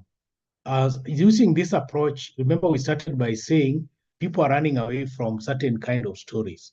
If you write stories that will attract more people to your media house, it means you can also be able to attract more revenue, because media houses in one way or the other sell to the advertisers the numbers of people that interact with your story. You can also get grants to do certain work that are focused on road safety itself from a solutions point of view. So how is it done? I think we have talked about this. You look at the societal problems that are there by doing background research. And if you see that the problem you're focusing on, after you've done your background research, you study the available information, you talk to policymakers like Mr. Ioannis and others, and you see there's something being done and there's evidence that this thing is having some effect, then you give a solutions approach. If it is a new thing, something being launched, just back to that other ones to Tony. If it is, for example, a launch of something, then just use the normal conventional approach of writing the story and report on it as a news story. But if there is something that has been being done about it, or if it is something your government or your community is struggling with, and they are trying to do something, yes, it is news, but you can add the solutions aspect by going elsewhere. Being a guide dog, you go elsewhere, check what has been done in another community, even within Ethiopia, and say, this community did this, and these were the results. You help the people that are grappling with a problem to deal with their own problem. Next. So there are questions that can guide you, and Tony will share these particular slides or this presentation. If you ask these type of questions, you will be able to get information or data that can help you to answer, or to that if you include, you get the pillars response, the problem, the responses, or what is being done about it, and then the evidence that it is working, and then the challenges that are there. These are some of the questions that can guide you. And please, if you go to the field, tweak this question. You can change them the way you want, but if you ask them, you'll be able to get the information you're looking for from the different people you'll be asking for information from. Next. Same questions you can ask the people you interview. Go on. Next. So just to conclude, we have resources that you can go, you can actually visit or search, and you'll be able to get a lot of information about solutions journalism. To begin with, we have Solution Journalism Network, which has a tracker, Solution Journalism Impact Tracker. We have the Constructive Institute, and then you also have Science Africa.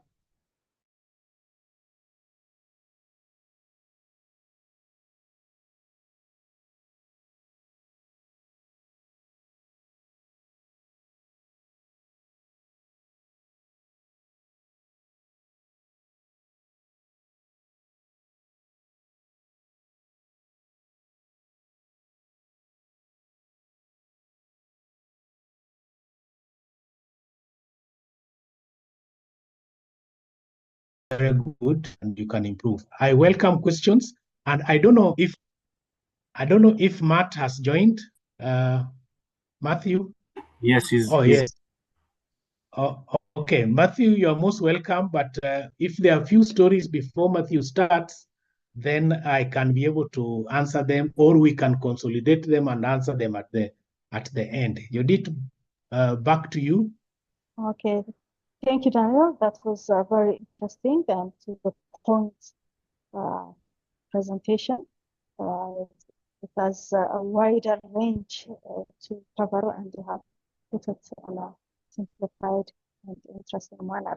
So if any one of you have a question for Daniel before we proceed, you are most welcome regarding solution report, solution journalism, and what he has said as moving from a watchdog to a lead dog.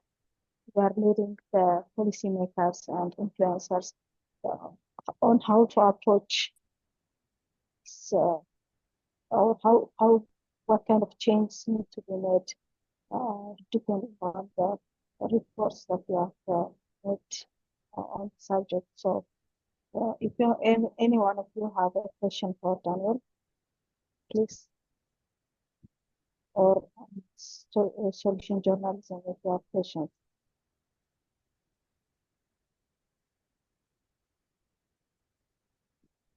Everything is clear? Okay, and I think the slides have been shared, so you can also interact with it at your own time.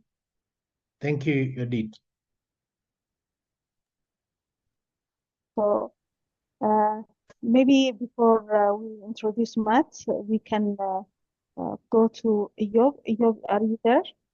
There was a question for Eyob earlier on. If Eyob is not available, Matthew, are you there? Matthew? So yeah, sorry. Sorry, I had a bit of a problem with the speakers. Thanks. Hi, Judith. How are you? Good to see you, and good to see you, Daniel. Good to see you. See you too, Matt. Thank you. You can introduce yourself and then proceed. Sure. I hope you can all hear me. Just tell me if you can't. I'm going to share my screen, and you can tell me if you can't see this. Road safety reporting, small editorial changes for big impact. So my name's Matt. I work, for those that I haven't seen before, it's nice to meet you, and thanks so much for attending this webinar hosted by Science Africa, and skillfully led by Judith, and obviously who we know very well, and we're very happy at WHO to be working with, and grateful for their expertise and for your professional expertise that you've been sharing today. So I work on safety and mobility communications at WHO. That is basically the road safety is the main area of work within that subject, and I'm just going to give a bit of a very quick refresher on some very short key points on how journalists can write in ways and speak in ways that change how people react to stories, and it's very complementary to what Daniel has been sharing about focusing on responses and solutions. So first of all, and some of this you will have no doubt talked about already. So I'm skimming. I'm going to move through it quite quickly, and if there are any questions, maybe we can have a quick discussion at the end. So the dominant narrative that we see in news reports around road crashes all around the world still is that road accidents are inevitable, are unavoidable. Road accidents are, the price that we all have to pay for our countries developing, getting richer, for more opportunities, for more mobility. And I've just been reading some reports from Nigeria just now before this call, because we've been running a reporting competition with the International Center for Journalists. And it was a really good example. One of the reports, it was basically the journalist spoke to an expert, a police officer in this case, who was involved in investigating the causes of the crash, and the reason was entirely blamed on individual driver error. And that is of course, the way people behave is extremely important.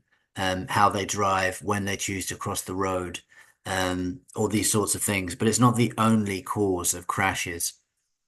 And what we see is that the way a lot of news reports all around the world are written is that they're often framed as isolated incidents with unique causes, often around human error or human behavior choices by individual road users like drivers, as I've just said. So that's the sort of the dominant narrative, the dominant structure, the key points that we often see.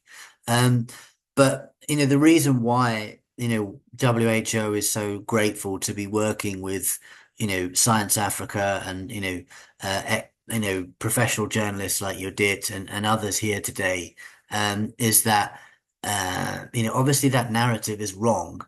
That dominant narrative that road deaths are preventable, that road deaths are that road deaths are unavoidable, that road deaths are the price that we have to pay. It's just wrong. The evidence, the science, the facts, the research shows that that is wrong. We know through extensive studies done in many, many countries all around the world that we can reduce deaths. We can stop deaths from happening on the road. Humans will always make mistakes, but we can change the systems, the laws, the regulations, and the infrastructure to make people behave differently and to reduce the risk of deaths in crashes and to reduce the risk of crashes. So that obviously goes completely against the dominant narrative, because what we've seen is that as countries get richer, as they develop more, as they invest in new forms of transport, if good planning, good infrastructure planning, is used, if they put safety as a key concern, as opposed to sacrificing safety on the altar of fast transport, they can reduce deaths. So journalists, obviously, as you know, and I'm sure you've talked about this already, can dig deeper into things like the infrastructure, the road design, the rules, the regulations, and the laws around things like speeding, around things like speeding, drink driving, and other elements that lead to crashes. And this is key. So it's about digging deeper than stopping at digging deeper than just blaming a driver, for example, right? And here's a really good quote that kind of breaks it down into a really simple way, and it's very relevant to many African countries because people walk a lot in many African countries, right? I know in Addis and across Ethiopia, you've got some wonderful public transport opportunities and things like that now, but in many times people still walk. And in many African countries, it's the pedestrians, the people walking who get killed more than many other road users like drivers. So look, here's a really good quote. Let's say someone is killed crossing a busy road. It's easy to blame them, right? They shouldn't have walked across a busy road. But what if the nearest safe crossing, whether it's a tunnel under the road, whether it's a crossing with traffic lights, or whether it's a footbridge, whatever it may be, what if that crossing is well over a mile away? In that case, the victim, the pedestrian, made a rational decision to cross because he or she might not have even known it was there. And if they did, they might have been in a rush to get to school or to work or whatever it was anyway. So, but then we look at the data, pedestrian killed for crossing a busy road, and we blame the victim because they shouldn't have crossed. But clearly they didn't have much choice. So I think that's a really clear example of how you can look at things like infrastructure and go beyond blaming individuals on the road. So look, a bit more background for you for when you're writing up reports from WHO's perspective. We need, as I said, we need transport systems that are built for people, not cars, and built with safety as the primary concern. This is the way to stop people dying on the roads, and also, as more motorbikes, more cars, more vehicles proliferate, increase at such a rapid rate in many countries, it's just simply not sustainable, right? We're destroying the environment, we're polluting the air, road deaths are going up, and the transport systems are not able to sustain this many vehicles. And as I said, if you don't prioritize safety in the way you design your roads, your infrastructure, if you prioritize, as is the traditional way, getting from A to B really fast in a car, you're going to have more people killed. That's the price you have to pay. But we don't have to make that trade-off. It's not necessary. So transport systems must be safe, accessible, and sustainable. So look, the key points in this presentation, and I'm going to try and be as really quick as I can with this, is that, as I said, just small changes in the way you write and the way you speak and the way you report about crashes, for example, can really influence how your audience, who they blame for the crash and what they think should be done in response to crashes. And there's an image here of a study, a really good experiment where we've seen that, where we've tested, well, not WHO, but some academics from various universities in the US have tested, a number of different reporting styles on readers and tested their reaction. And these are the findings and the recommendations from the study that I've mentioned and from other studies around the world. You'll have heard about this many times, but it is a refresher webinar, so I'm sorry to say it again. But don't use the word accident, right? Accident in English, I don't know how it works in Amharic, but in English, accident, implies, that that's something you can't avoid, right? But obviously crashes and collisions on the road can be avoided. and fatal crashes can absolutely be avoided. This is what the evidence shows. The way you frame your crash reports, as I said, if you talk about, let's say, a bus falls off a cliff and 18 people are killed, if you mention the fact in your report that 5 cars have fallen off that same cliff in the last year, that obviously leads the reader to understand that there is a problem here in the way the road is designed on the cliff edge, as opposed to perhaps the way that a specific bus driver was taking a corner, if you see what I mean. So if you provide a bit more context when you're writing about crash reports, there's ways of writing, there's ways of when we're all master storytellers, right? You as journalists are master storytellers and truth diggers. But sometimes what we see when people are trying to add a bit of color and bring their readers down to the ground to help them understand the situation in the story, they put in facts or pieces of information that influence the way that the story is received, right? So what it says here on the slide is we call them counterfactual statements, right? And that just means saying things that make people think that make people draw non-factual conclusions about the event. So if you say a pedestrian was dressed in dark colors when a pedestrian was killed on the road at night, it obviously implies that the pedestrian is to blame because they were stupidly wearing dark colors in a low light area when it's dark. And it's obviously a bit more complicated than that.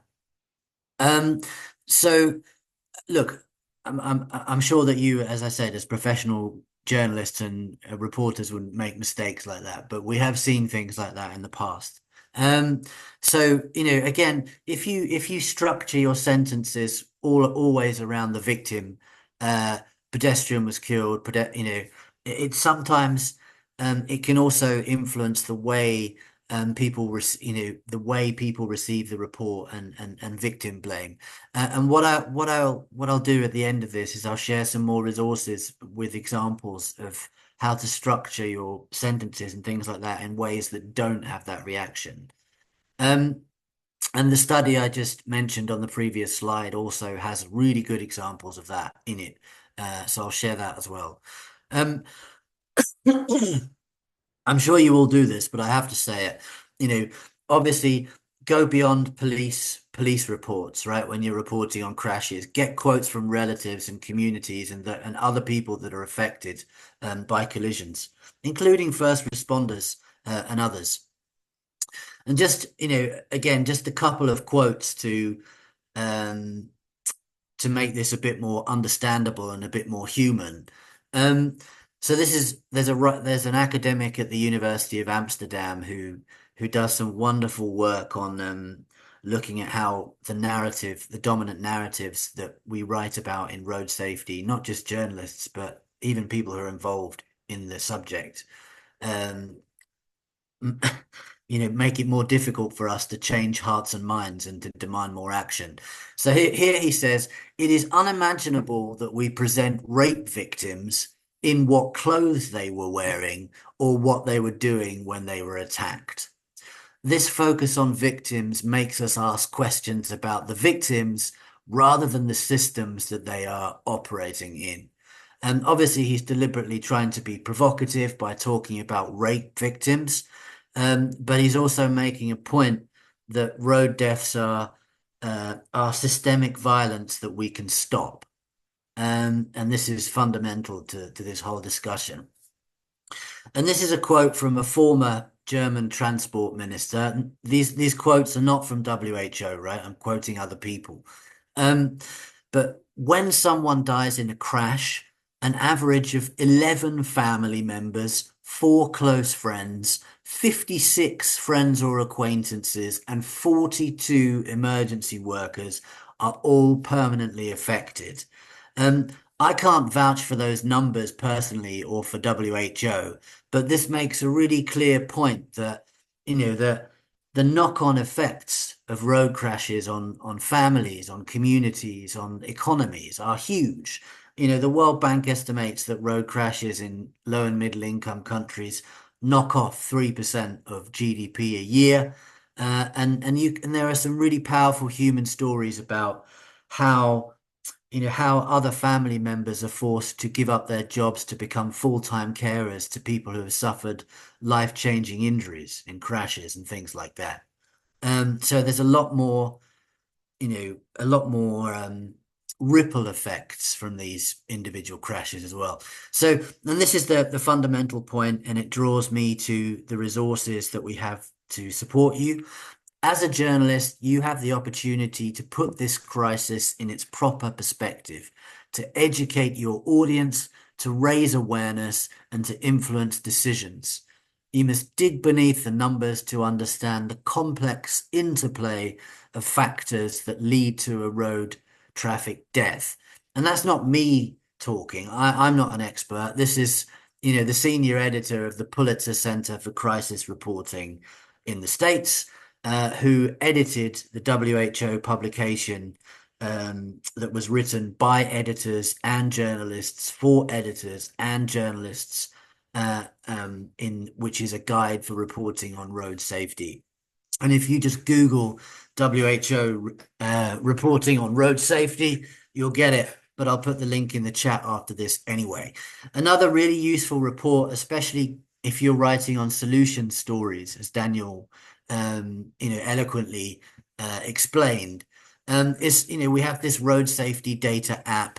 If you just Google WHO road safety data app, you can find it, and it's on the Google Play Store and the App Store. And on that app, you can compare the state of laws, of regulations, of the number of deaths reported by your country and estimated by WHO.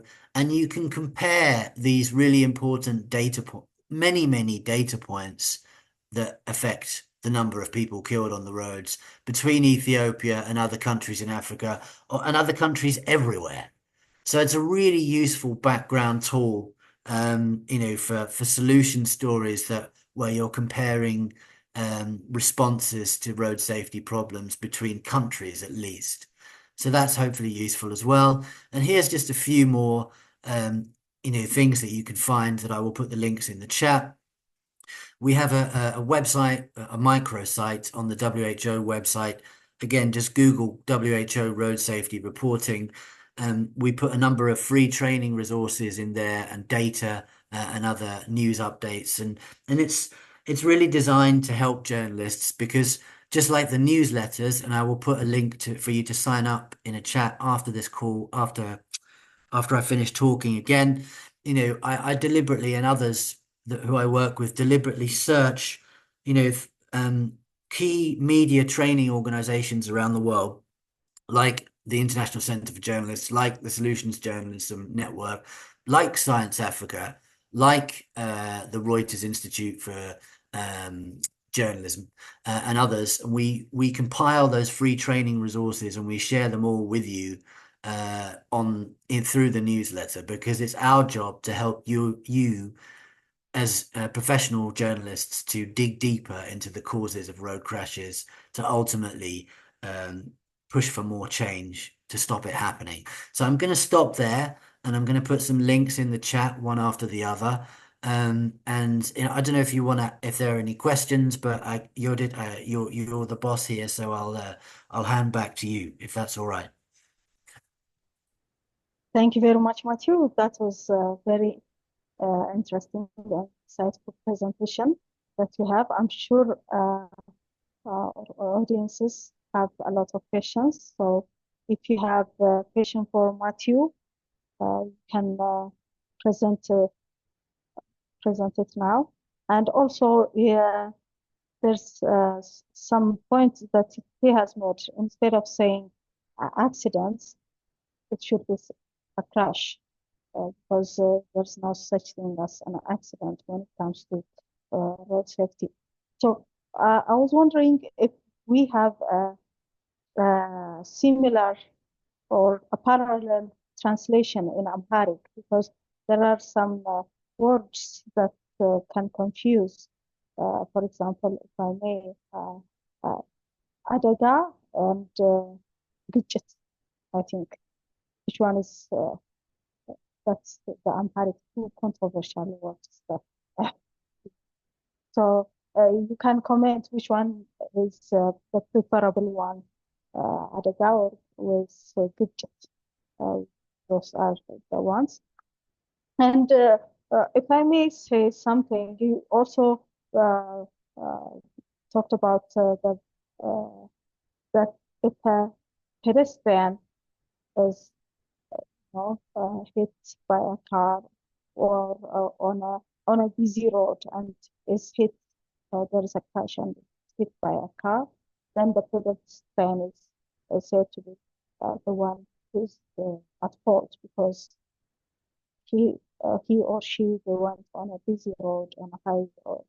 But when it comes to Ethiopia, my experience is, whether it is a highway or an express road or whatever it is, if a pedestrian walks and hit or have a crash, then it is the driver that's held accountable, because no matter what, pedestrians should have the first hand wherever they go. They might even be jaywalking. If you hit them, you are held responsible, accountable for that crash, because you are supposed to take into consideration, or people have to come first. That the road as far as I know, and the others can help me with this.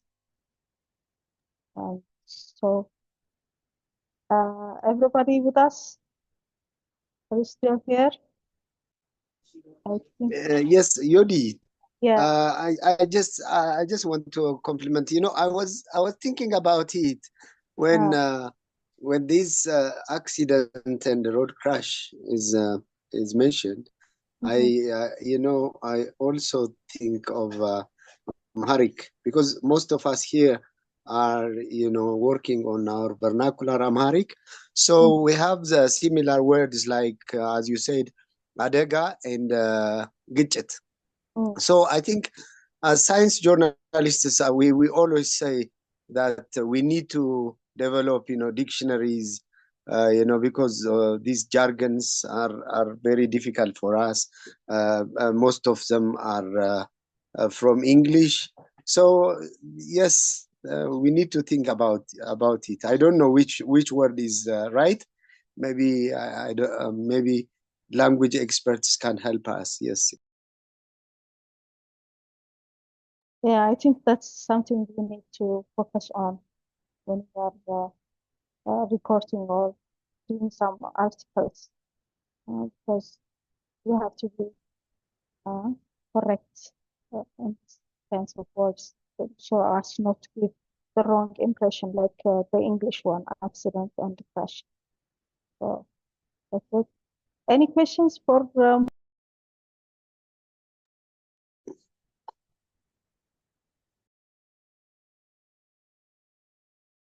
Okay, well, thanks so much. And I think it's over to you to tell us which works best in Amharic, right? Look, we're thinking about, just to let you know, we're thinking about a project of potentially working with different editors from African countries to start with in English, to pull together, to work with them, to pull together some sort of guidelines on the language and the way to use and the way to report on road collisions, to boost impact. And if it's something of interest to you, I mean, I'm sure there's scope for us to transplant and support some of those similar activities in Ethiopia. That's not going to happen tomorrow, but in Amharic, that's not going to happen tomorrow, but just to let you know that that's coming. So sign up for the newsletters and stay in touch with me and Yodit and Daniel, and we can do that. So thanks very much. Thank you, Matthew.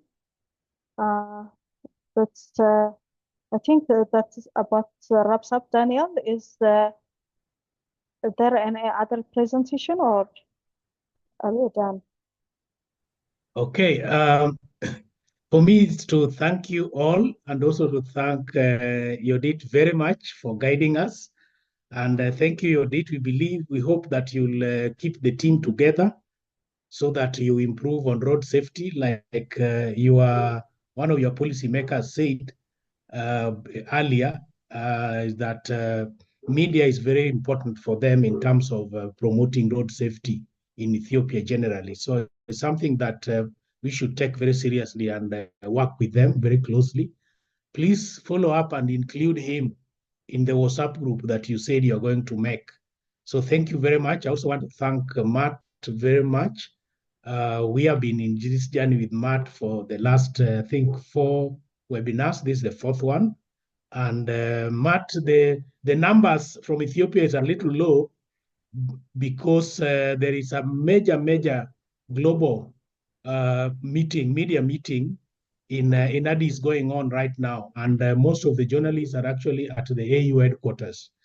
So it was very difficult for them to juggle to join this other, but there are quite a number who are interested in this area. We had very interesting conversations and also got one of the agencies in charge of road safety to join us and spoke a little and said what they are doing together with the media. We also told him that we work together with the WHO and the media in Ethiopia and other parts of Africa. And he said he would be willing to join. So before maybe Matt, you say the last words, I would like to ask my colleague, our Science Africa logistics lead, Leo, who is also with us and haven't said anything, maybe can say Jambo and then say a few things. And then Mr. Tula, you can say something, and then Matt will close for us. I want to thank Tony, Anthony, very much for helping us with this. He has been very good with the digital aspect of this, and our meetings have gone on very smoothly, apart from interruptions here and there because of network issues. So, Leo. Thank you, Daniel. Good morning, good afternoon, everybody. Good afternoon. Yeah, to Matt, thank you for joining. And Yodit, Mekkonen, and the Ethiopian team, thank you so much for having this time dedicated to this session. I know it was not very easy, but you made it possible to have the numbers which we have, and we look forward to doing this in a number of months to come. Just don't sign off. This will be continuing in a short while. We'll let you know. Otherwise, thank you so much, and God bless you all.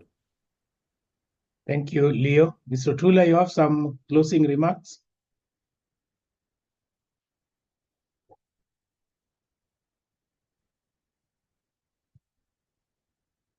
Mr. Tula? I think he's maybe stepped out. So I want to say finally, just go on, Mr. Tula, say your few words before Matt comes. I was thanking them and tell them nothing beats doing the real story. And we look forward to reading as stories which like the one Mekonnen did, and we look forward to such. And we also saw a lot of efforts being done by is it 3 hours weekly program on issues of road safety. Otherwise, thank you everybody, and let's get it going. Thank you, and feel free to get in touch with us at Science Africa so that we can work together in this journey. Matt. Yeah, thanks so much, everyone. Thanks, Science Africa. Thank you, Yodit. And let's, if there is a WhatsApp group, I'm happy to answer any questions as best I can, or link you to people who, from my side, who can help you answer any questions. So thanks very much to everyone. Obviously, we'll stay in touch. Thanks to Science Africa. Thank you, Yodit, and all the best. Yeah. Thank you, and bye-bye, Yodit. Thank you. Thank you. Thank you, everyone. See you soon. Bye. Bye. Bye.